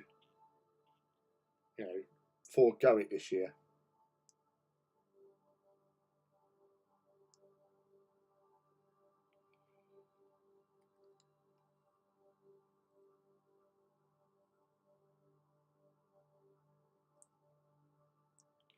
So just reapply some more Microsoft.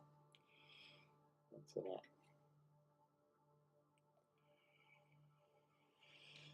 Please.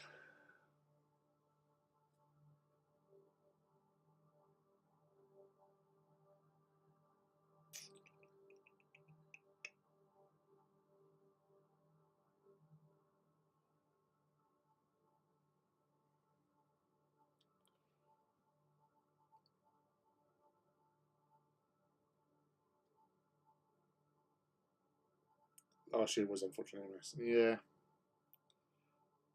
wasn't the greatest.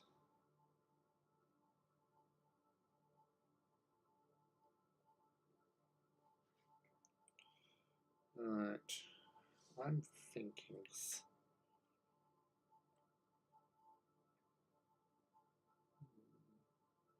Probably done on that one. Let's got a small one.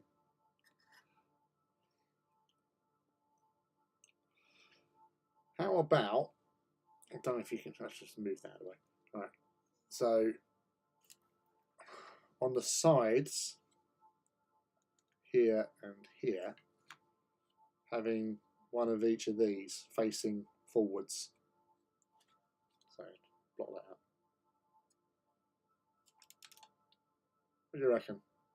So these two. What do people think? Give me your opinions. Oh, wow, that was a hit and run, mate. But thank you for popping in. Always a pleasure seeing your name pop up. Brain in shutdown mode. Well, go rest that weary head, sir.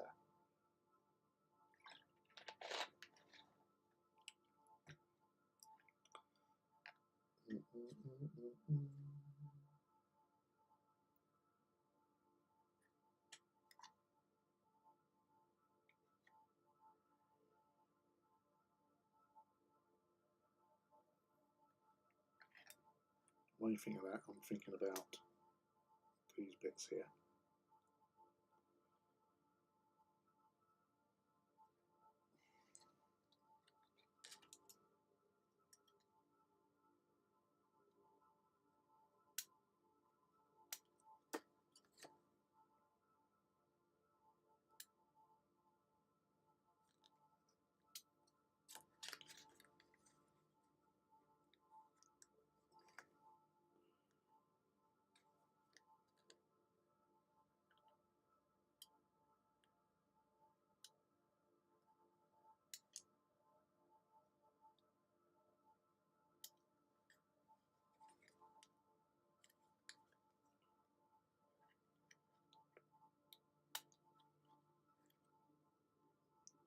The Omnisaur is pleased.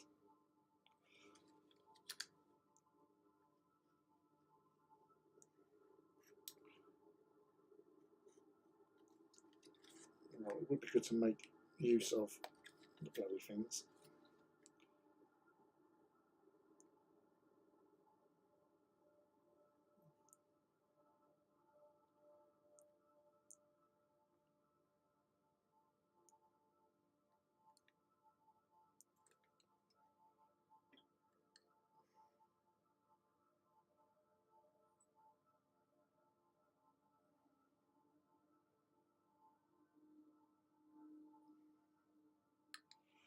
I think at the moment, like with Magusa and Calibor and Regina, Magusa has 2 kills at present, and Calibor and Regina has 1 in 2 battle. Yeah, 2 battles. So it's not bad going, really.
I did at the beginning with my Solaria have nameplates, but I was up at Warhammer World, and Baz, who's the hall manager up there,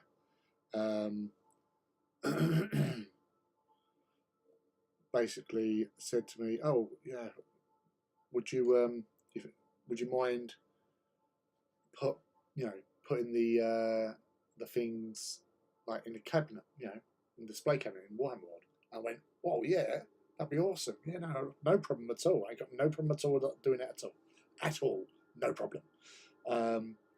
And then he said, "Oh yeah, I saw that." And then when he's come back, he's looking at it going, "Oh, I can't put them in there because of the nameplates, because they don't sell them. They can't pop them into a case because people will say, 'Oh, where'd you get those nameplates from?' And they don't sell them, so they can only have stuff in there." That's why they crack down on third-party stuff on kits and stuff. So after that, I just thought, well, I'm not going to be getting nameplates for all the Titans, so I got rid of them. So money wasted, yeah, but yeah, I don't know. At least my templates move better on them. Oh, got hiccups there. I kind of hope instead they do smaller insert game system here days at Warhammer World that aren't just game events. Yeah, like like they did with the Horus Heresy Open Day. That was actually really quite cool.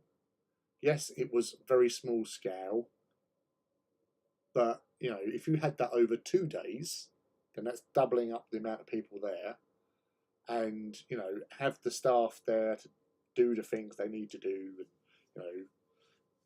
just make the event as good as you would want it to be.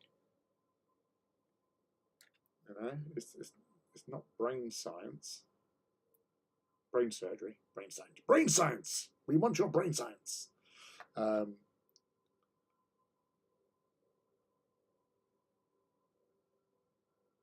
But they say, like, if you do that with like Warcry Day, have some people you can play Warcry like they did, where you could go out into the canteen area and play 40 heresy rules, and also demo games as well in the main hall. But have some guests, even authors, people that have written stuff for, or people that work there that have written stuff for the world in question.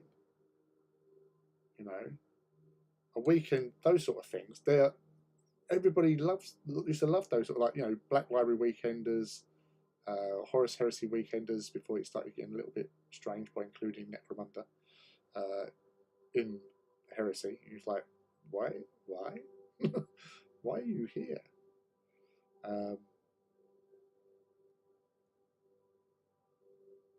It was bizarre.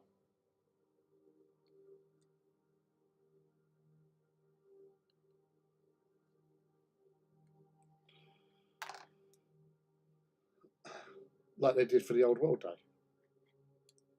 Yeah, if you have set amount, like a ticketed event, and that's what the whole thing about Warhammer World is. You should be utilising it for showcasing certain things. Do a special get together thing, and then go from there.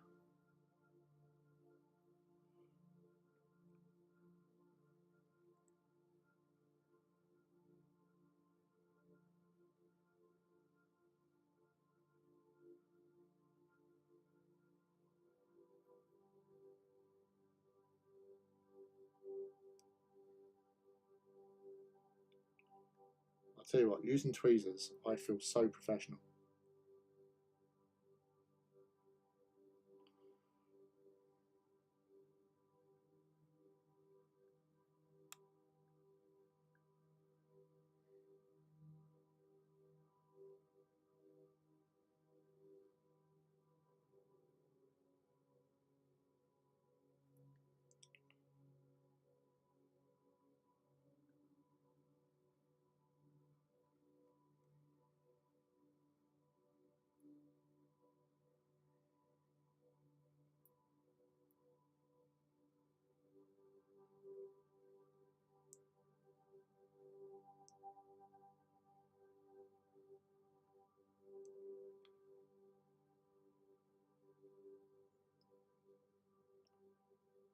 I did see you just message us, Kenneth. I'll get onto that in a second.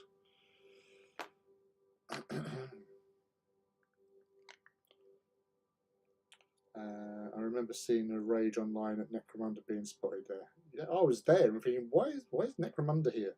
Going to be headed to bed now. Thanks for hanging out with us, Abyss. As I say, we've got the Omnisize approval via his noble servant, Abyss.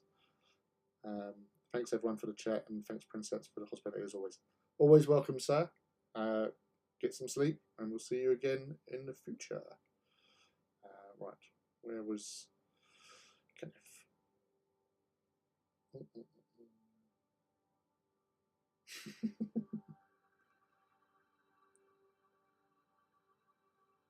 Yeah. Yeah. I'm not sure. No, I think because it's the way I do it is like Medusa, but Megusa, and I think sorry, because that's what Kenneth is thinking of every time I say Megusa.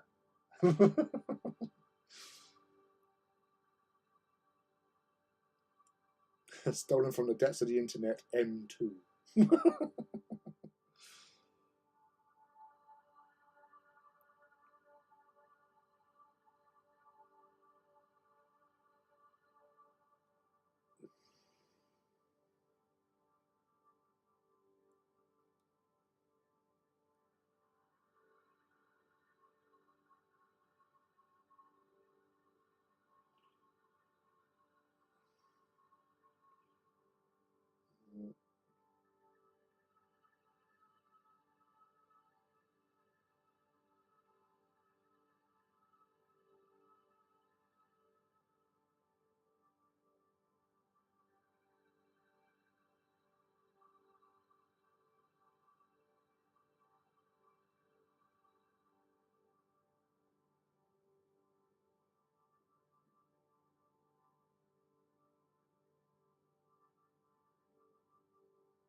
Sorry. So much stuff.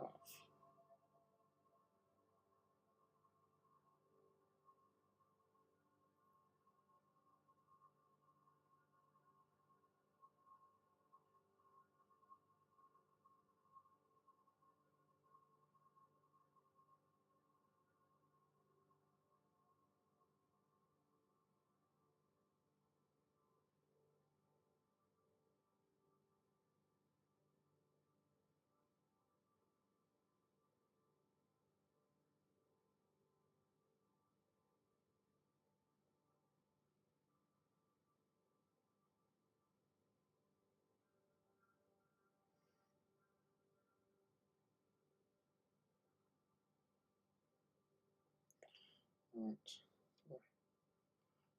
So much going on in the world. Right. What was I doing? I was doing decals. That was what I was doing. And discussing Megusa. Yeah. Proper learn to play Warcry. I thought you already knew to play Warcry.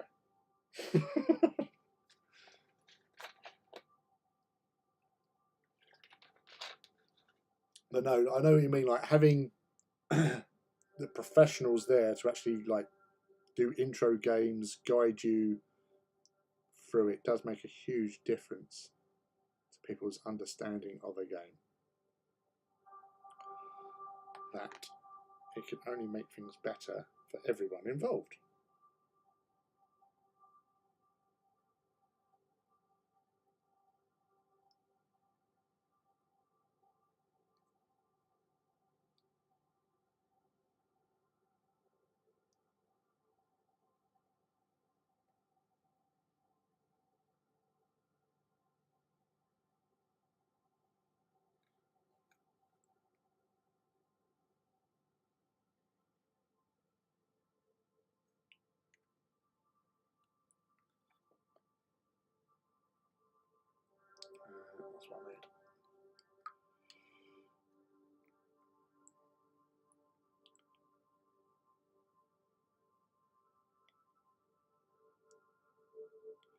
they definitely should use Warhammer World for those sort of things.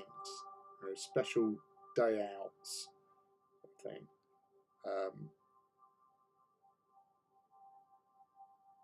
Like people can actually, you know, because that was the whole thing. Like a lot of my online friends,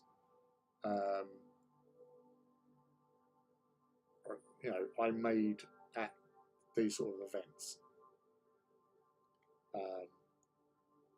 So you know, I've got a lot to be thankful for in that respect. You know, for like the Black Library events and meeting people through stuff, and actually then physically meeting them at these get-togethers and stuff, as well as like meeting authors and having a look at the new models and all that sort of stuff.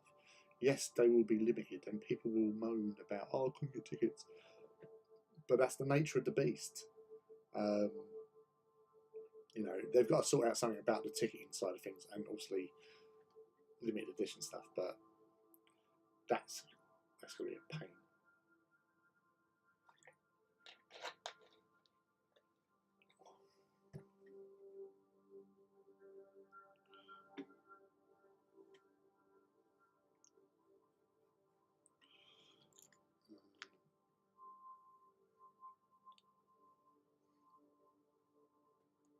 How did we meet? Well, we met at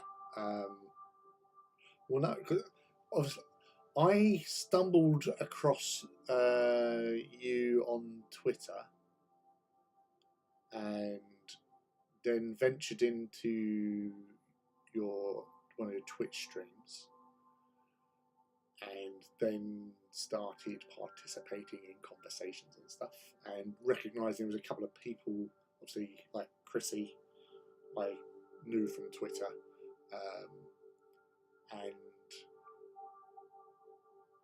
and I met you and Rob when you invited me round to yours. So, and then obviously all the events and stuff that you have done, I've attended and been honoured and privileged to be there. You know, and finally met Nagusa at Warhammer World for that first one that you did in 2021, I'm thinking. But yeah, so I've just found you, and now you're stuck with us. And adopted me, which I'm pretty chuffed about.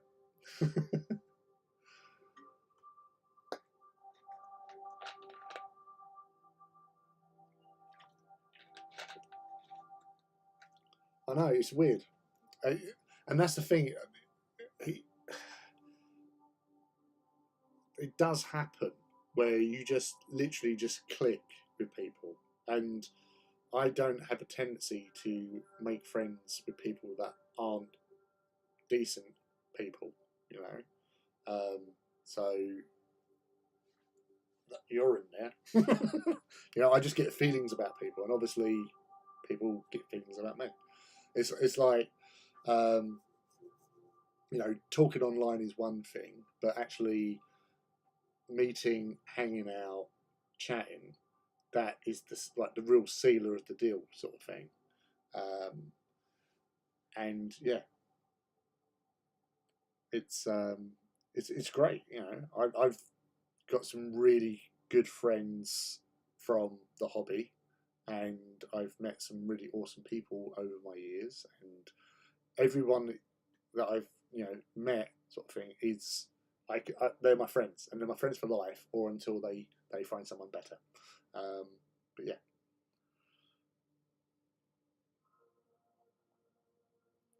That was one of the time. I don't think that was that time, but that burger was rather sumptuous and delicious. I still dream of that burger, because you also use some of your grown salady stuff that you grew in your garden, which was cool. But yeah, that was one of the times, and obviously there was times I brought KFC, and then what's that one? we ordered something from the burger shop? I think. And then there was the pork chops that Rob cooked. Rob does a lot of cooking, bless him. But he does such a great job at it.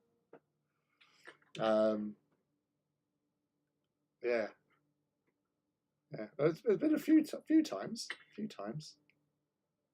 around and say like, and it was the pork chops. I think we had the pork chops, and it was like mashed potato in there, and he had like a mustardy mashed potatoes or something like that. There was something mustardy in there. I remember that. And then we was watching, so like Criminal Minds or something. We literally like watched 2 episodes of that afterwards.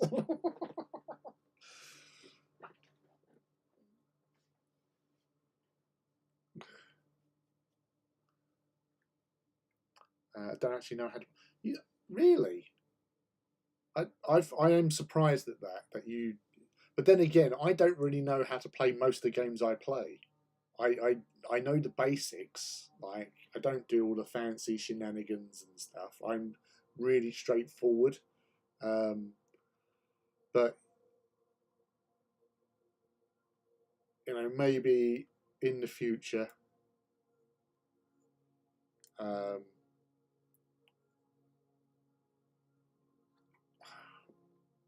we can sort of lampoon someone from Games Workshop to actually teach us. It's not as if we don't know of people up there. It's just a case of just pestering them.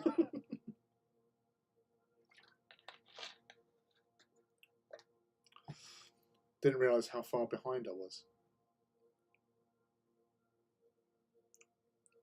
What, in learning Warcry or the chat?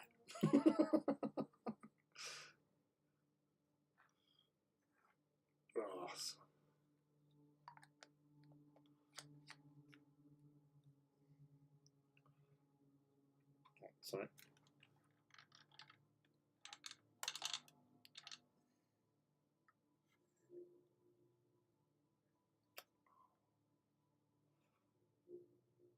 There you go. That's not looking too shabby. Oh, in chat. All right. Yeah, to be honest, because actually, I have my phone on where I've got obviously because I'm building up the minutes. But because I can see the chat better there than I can in front of me. I've got a massive screen here, but because of the setup, I can't see the chat.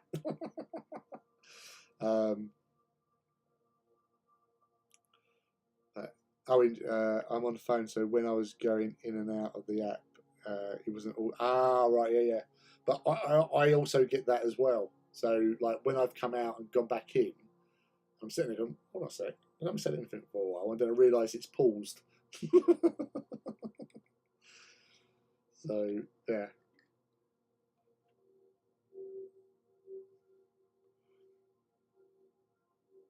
I know. I knew I should try and sort out doing Twitch, as Boss has told me many a times to do it, because that's the thing with YouTube app. It's like you come out of it and everything just stops, which is no good.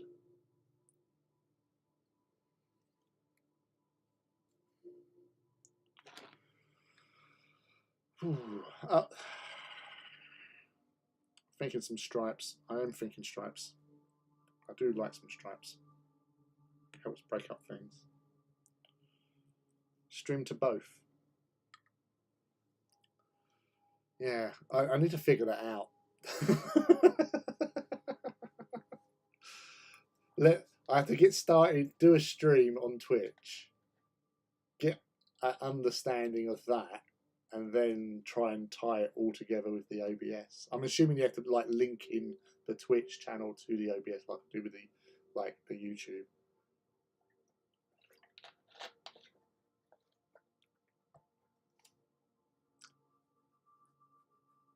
and then having the phone and the Twitch would be good, because then I can got chats on both then.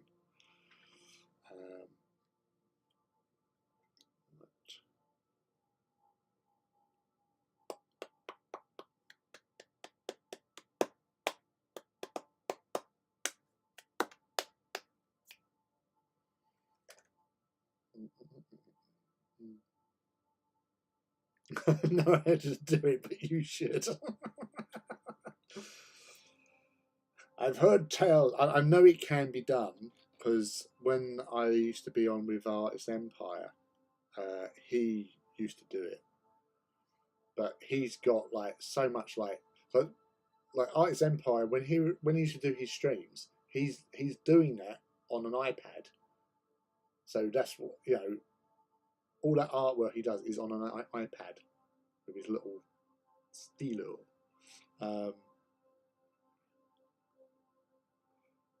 So yeah, it's obviously it is doable, but so yeah, don't know whether or not it's because I'm old and grey, you know. I'm just being stupid about it, really. Hmm.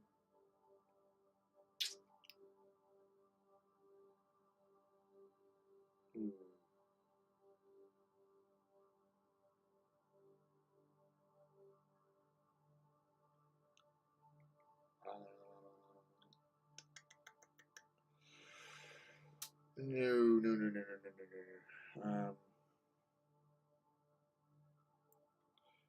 Okay. Yeah, not getting small stripes on those leg greaves. That would be asking for trouble. A lot of trouble.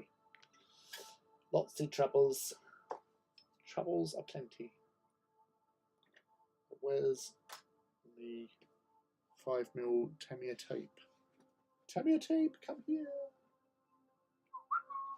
Where are you?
This is not good.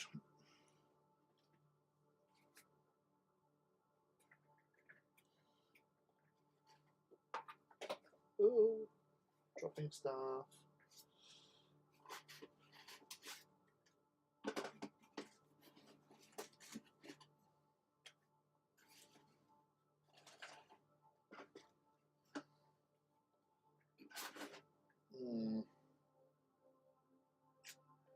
Oh, it's hiding right over here.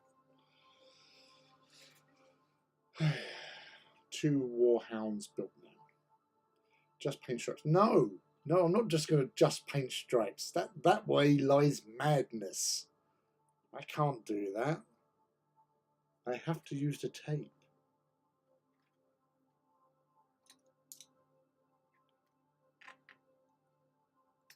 You know, I've done a whole video for my YouTube on painting with tape.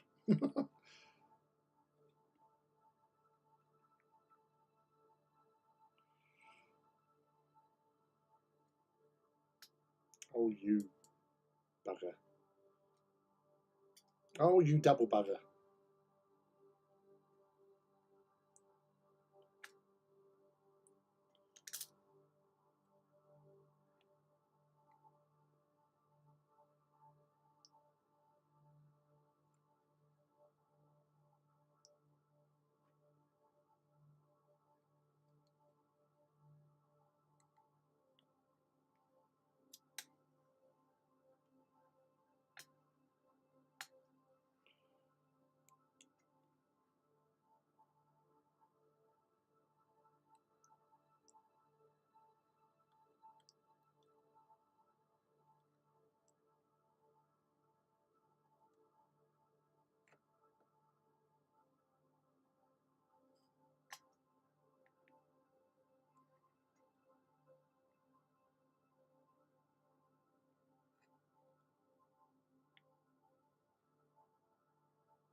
I've had enough pain tonight. Off to bed now. Thank you for dropping in, boss. Really appreciate it, and hope to pop into your stream at some point when you're on next.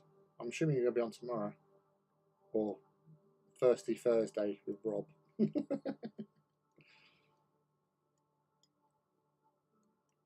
Oh, that's fine. I'd say to Rob, don't worry about that question I asked him about the electrical stuff. So they've got that sorted. They've actually got an electrician.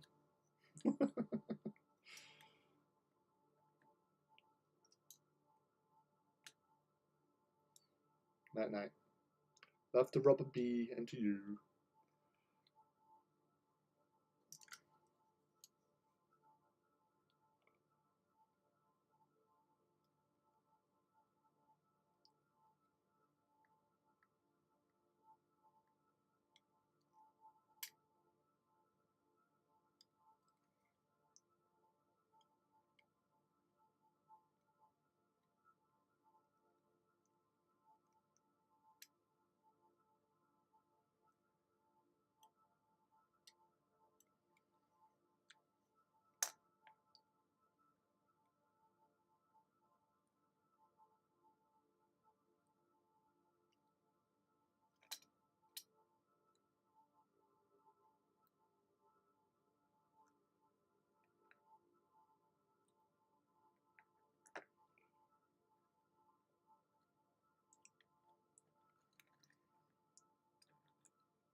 Booba shaker.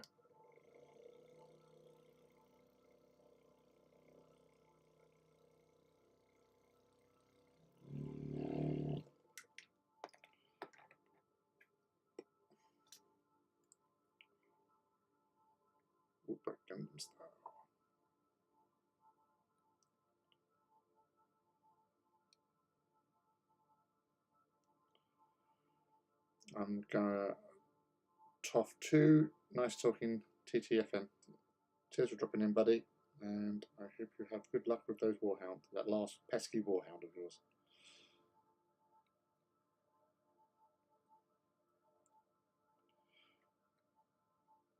Oh, that's something I haven't done. I need to do quickly before. Where is it? It's there.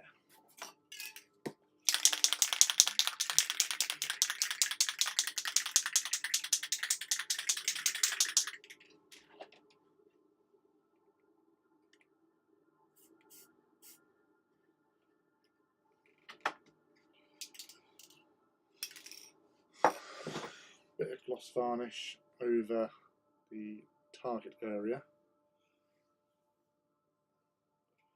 because it helps seal the tape. You don't want to let it bleed.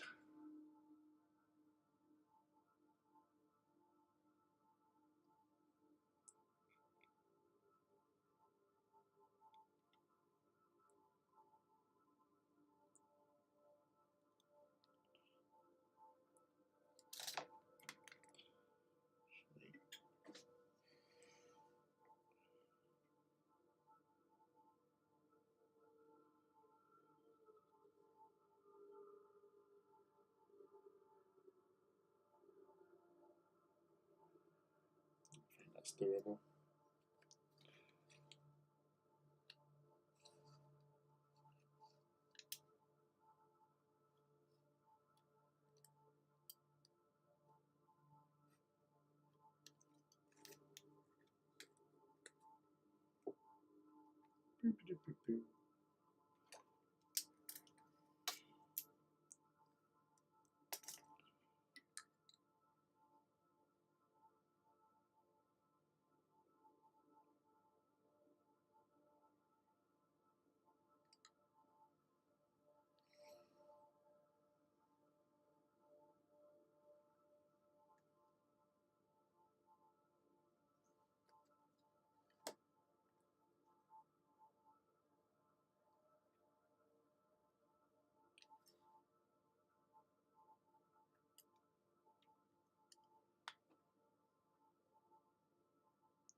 glass.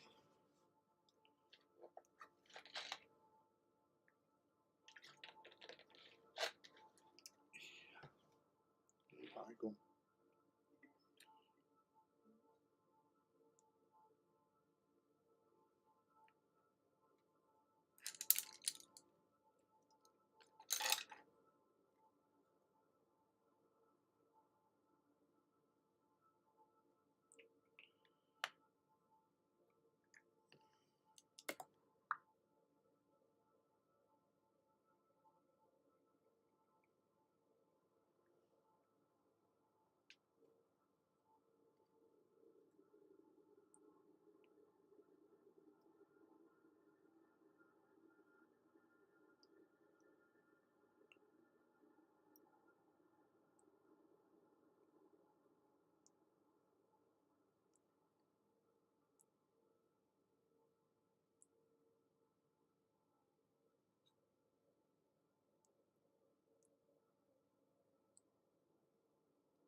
Yeah, this is.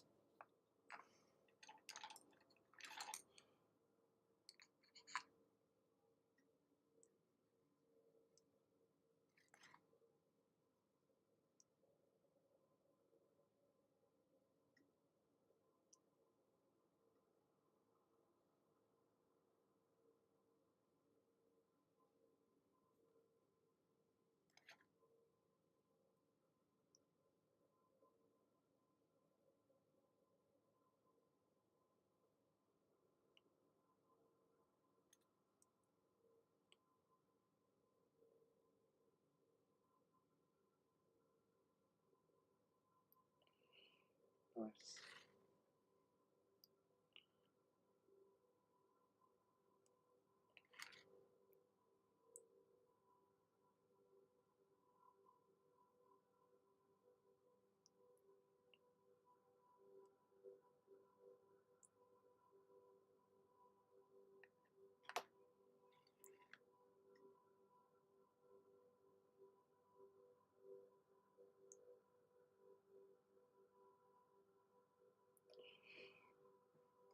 Good day / nightly, and how is everyone? Yeah, doing all right at the moment, buddy.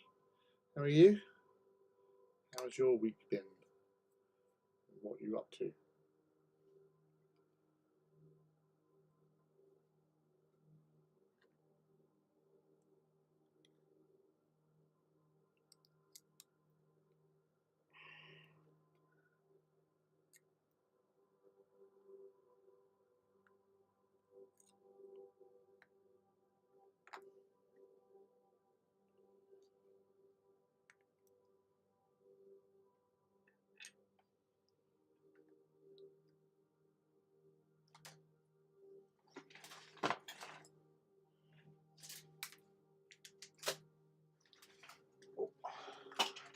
Ah, sorry, bit over dramatic, but I think it justified the squeal of terror.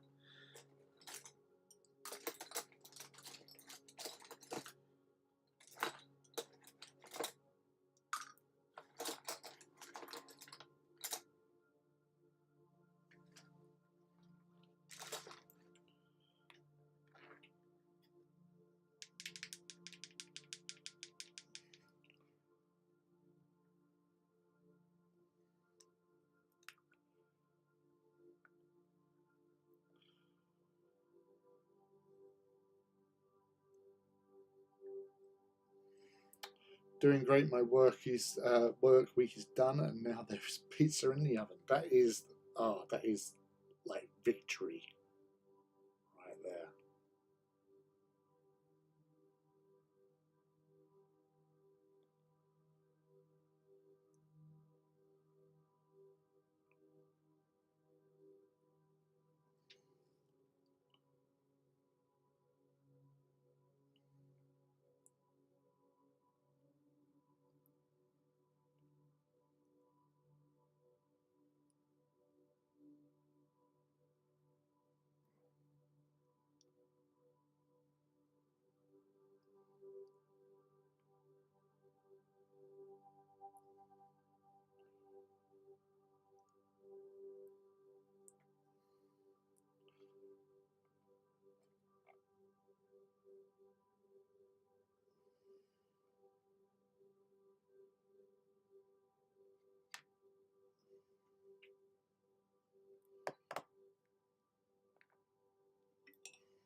Speaking of which, just heard a timer. I'll be back in a little while.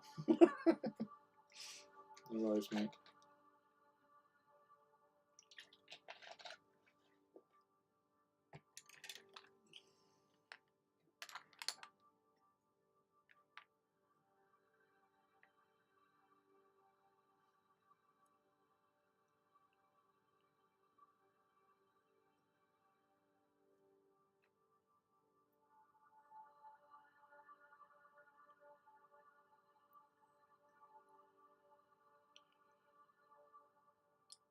Going to head off, dude. Thanks for the stream. No worries, buddy.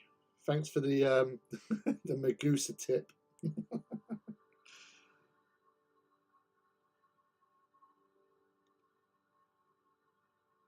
catch up with you again in the near future, hopefully. Take it easy, buddy.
Sure.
What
I keep on meaning to do is getting some of that.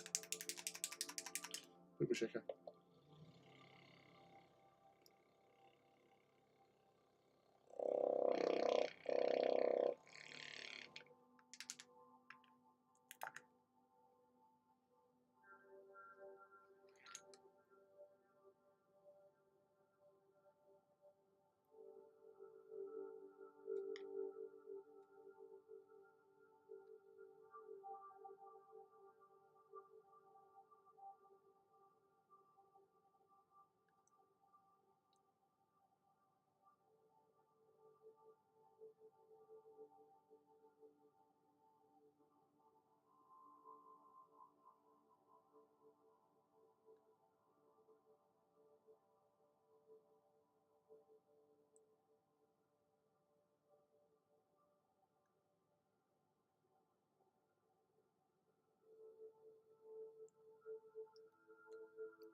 Clearing the decks.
So the back part, because I didn't paint the back part with legs.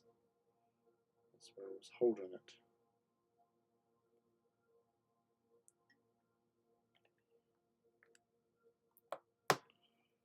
That's that. Scratchy, scratchy.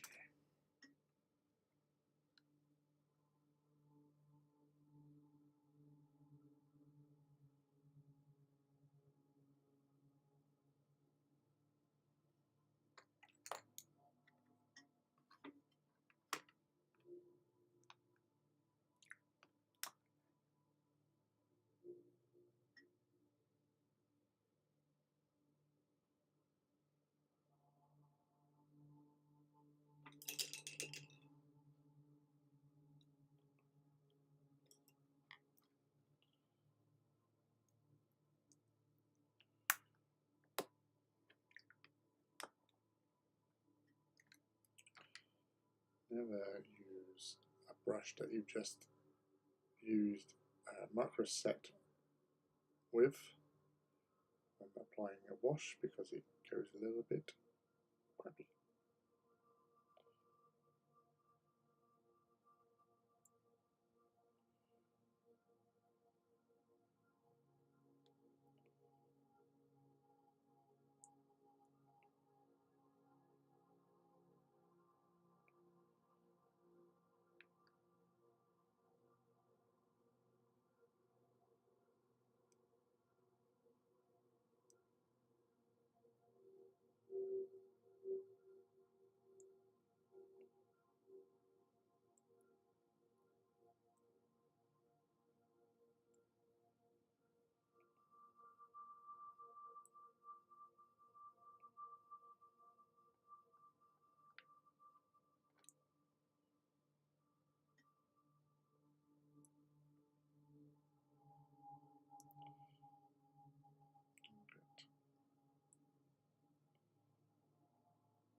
I always like using sepia on the actual weapons to differentiate them from the superstructure of the actual Titan itself.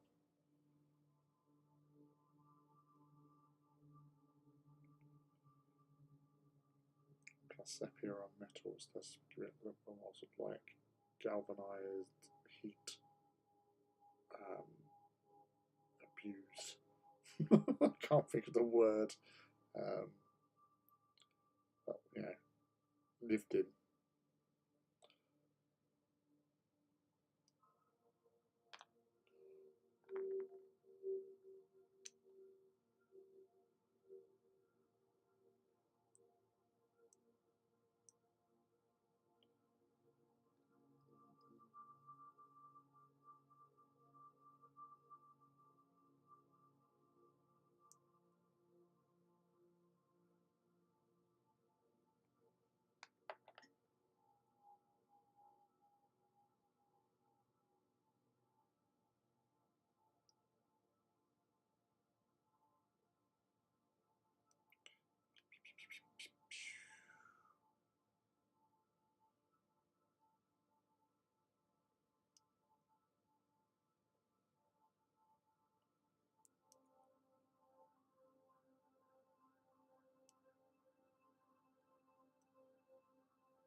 Ooh.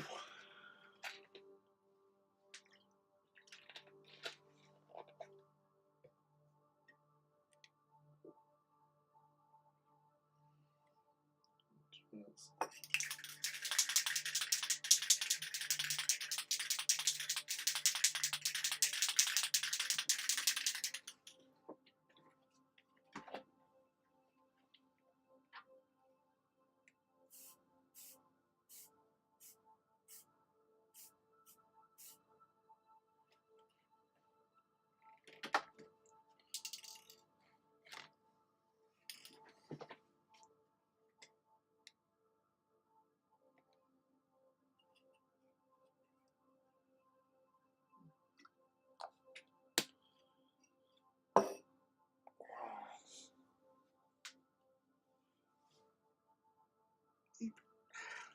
Itchy back, Jesus.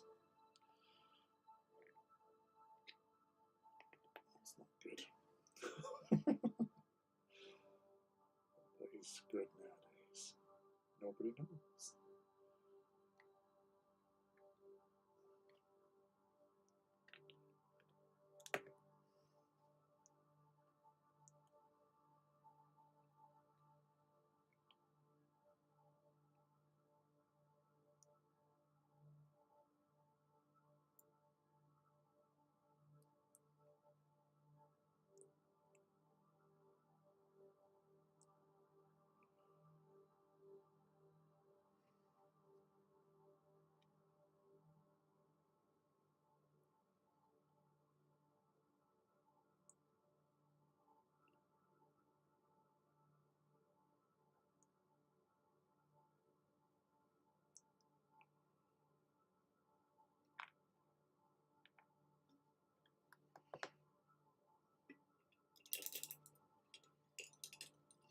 So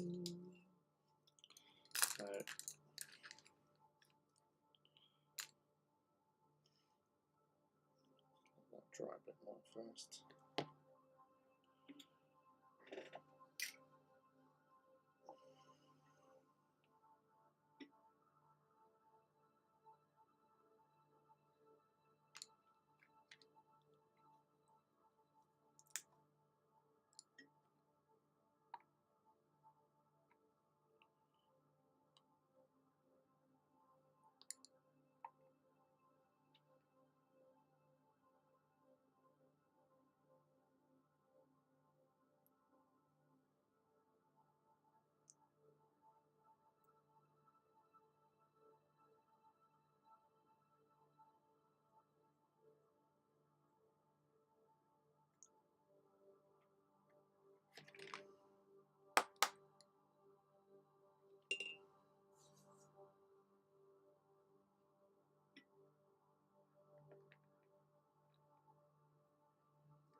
That's some matte varnish.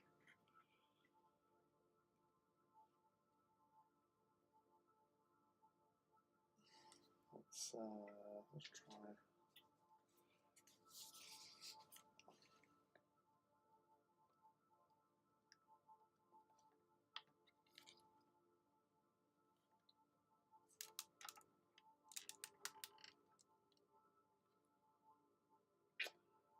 Yeah, sorry about the lighting on this. It's,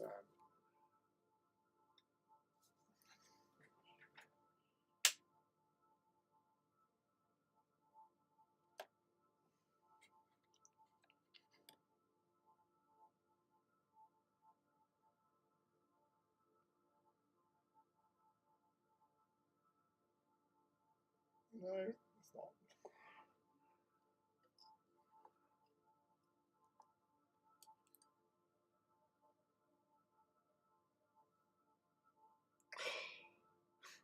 Damn my head.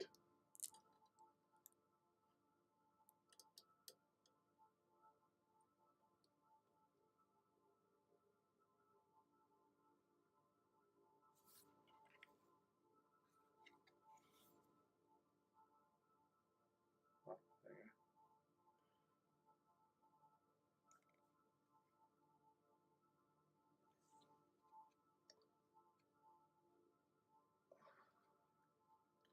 It's really frustrating because for some reason this is not wanting to work. Maybe it's there's still a bit of shine on it. There you go. You can see a little bit better then. So I'm really pleased about the heraldry. That's really cool.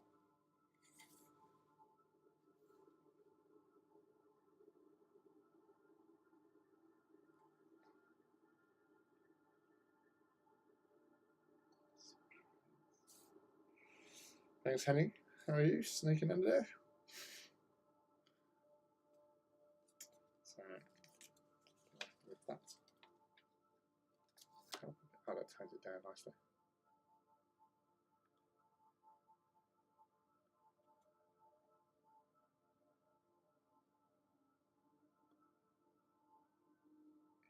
Just see mottling and the carapace in particular.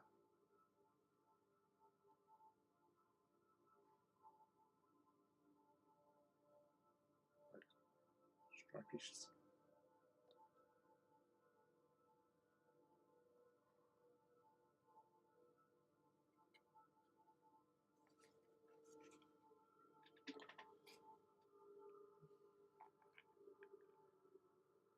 Oh no, it focuses.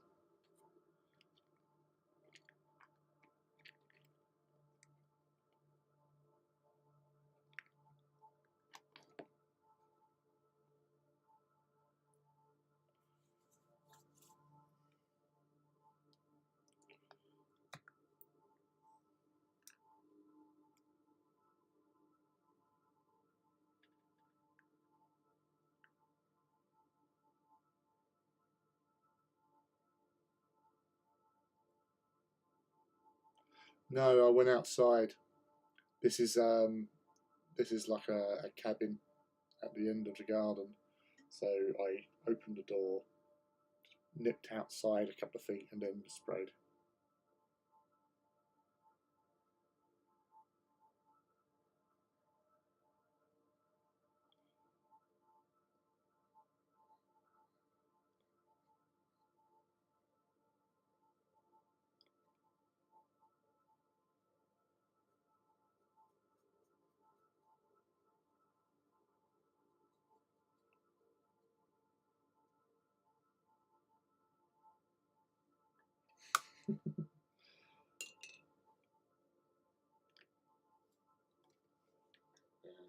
The stupid days of doing spraying indoors in a non-ventilated area is long gone. Always fresh air.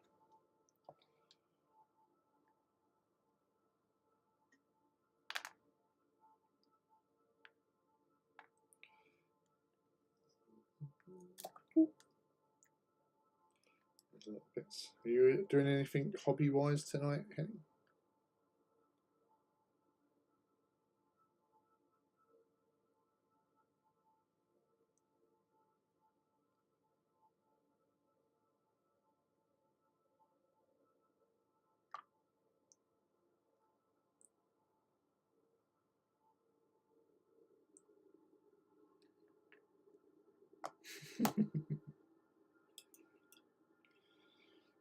Thank you for the smile.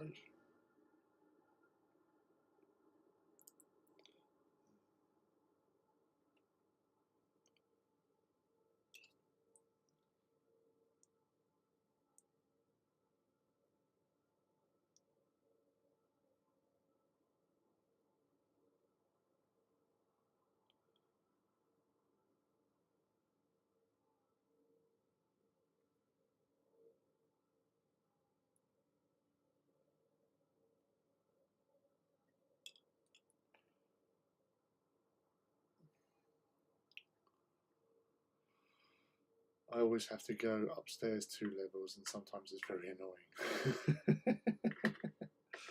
Yeah, you just want to do everything in situ, but unless you've got like respirator systems set up that you can just like go full Darth Vader with, yeah, sometimes you have to go outside, unfortunately.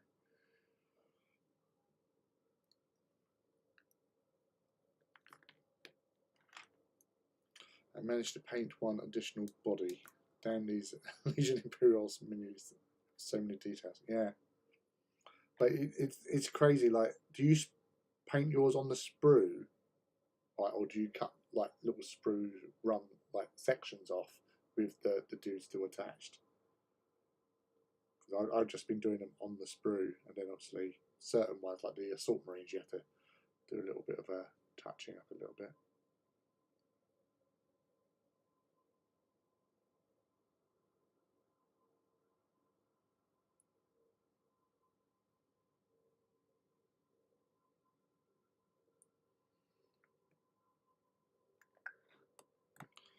Not a tank, no, tanks you build.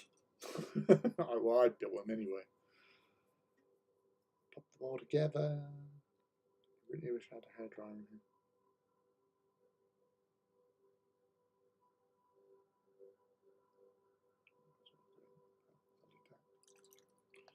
Only infantry, yeah. Yes, same here.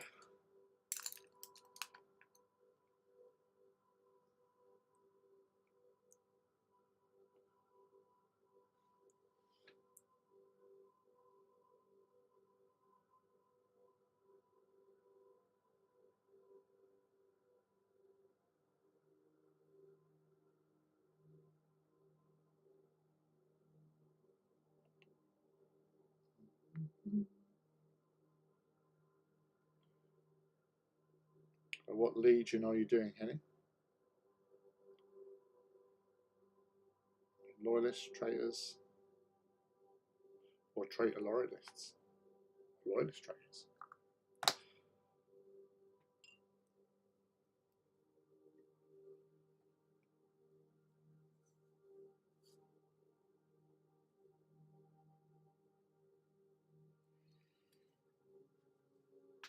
Ooh.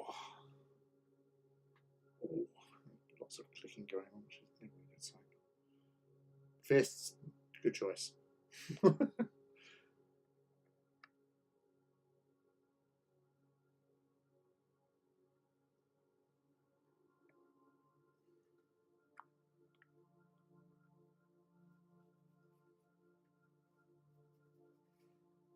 So,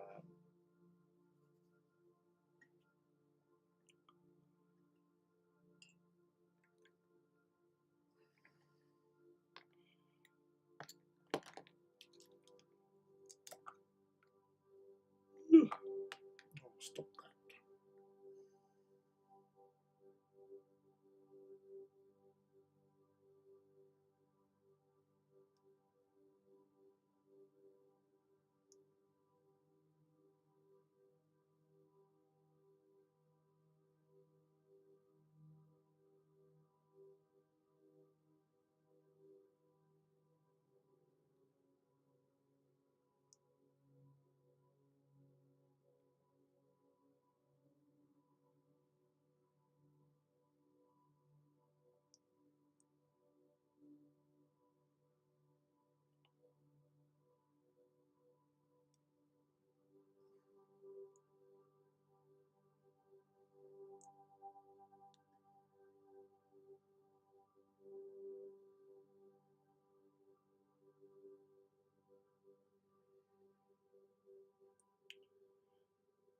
and these solar headhunters, and they'll be quite fun to paint. One of the best steps for is painting base layers on those tiny minis. It's just so satisfying. But it is nice to get all those models painted. Like normally, like a hobby session, I could do like a sprue from like primed base to sort of painting them all.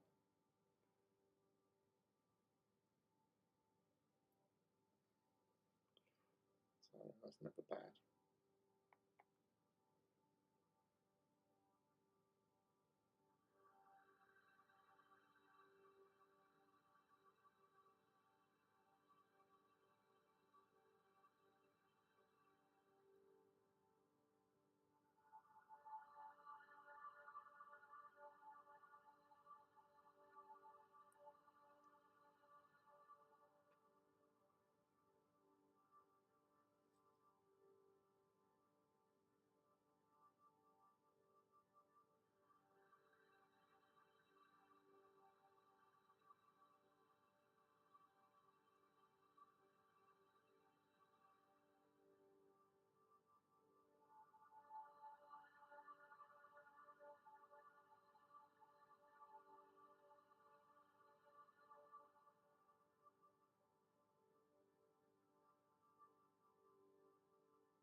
It's not evident, is it?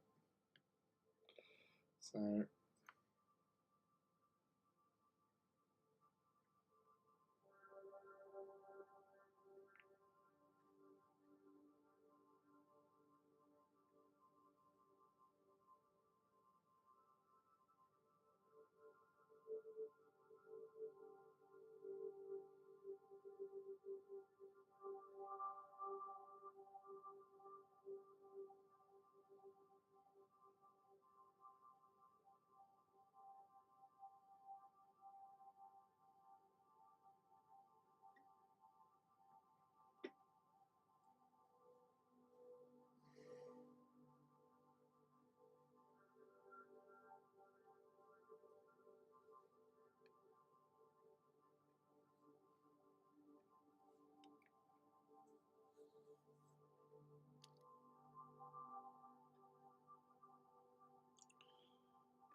It was in focus, and then it just says, no, I'm not going to focus for you.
Unfortunately, the camera's not playing ball.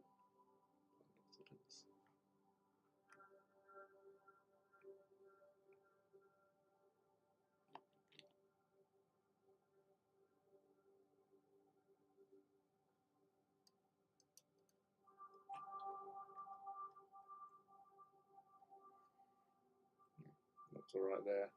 I think that was going to do.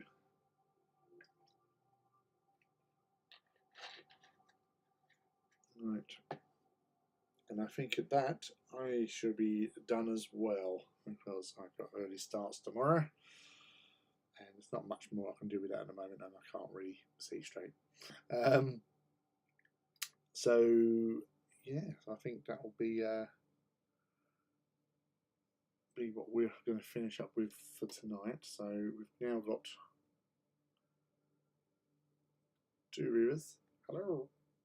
Part of the team. That one looks bigger than that one. How? But yeah, so we have 2 Reavers now for the Gryphonicus. So I'm happy with that. I've only got Warhounds left at the moment, so that's got to be worked on. But yes, it's been a good, productive stream.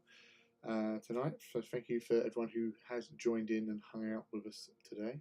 It's been awesome.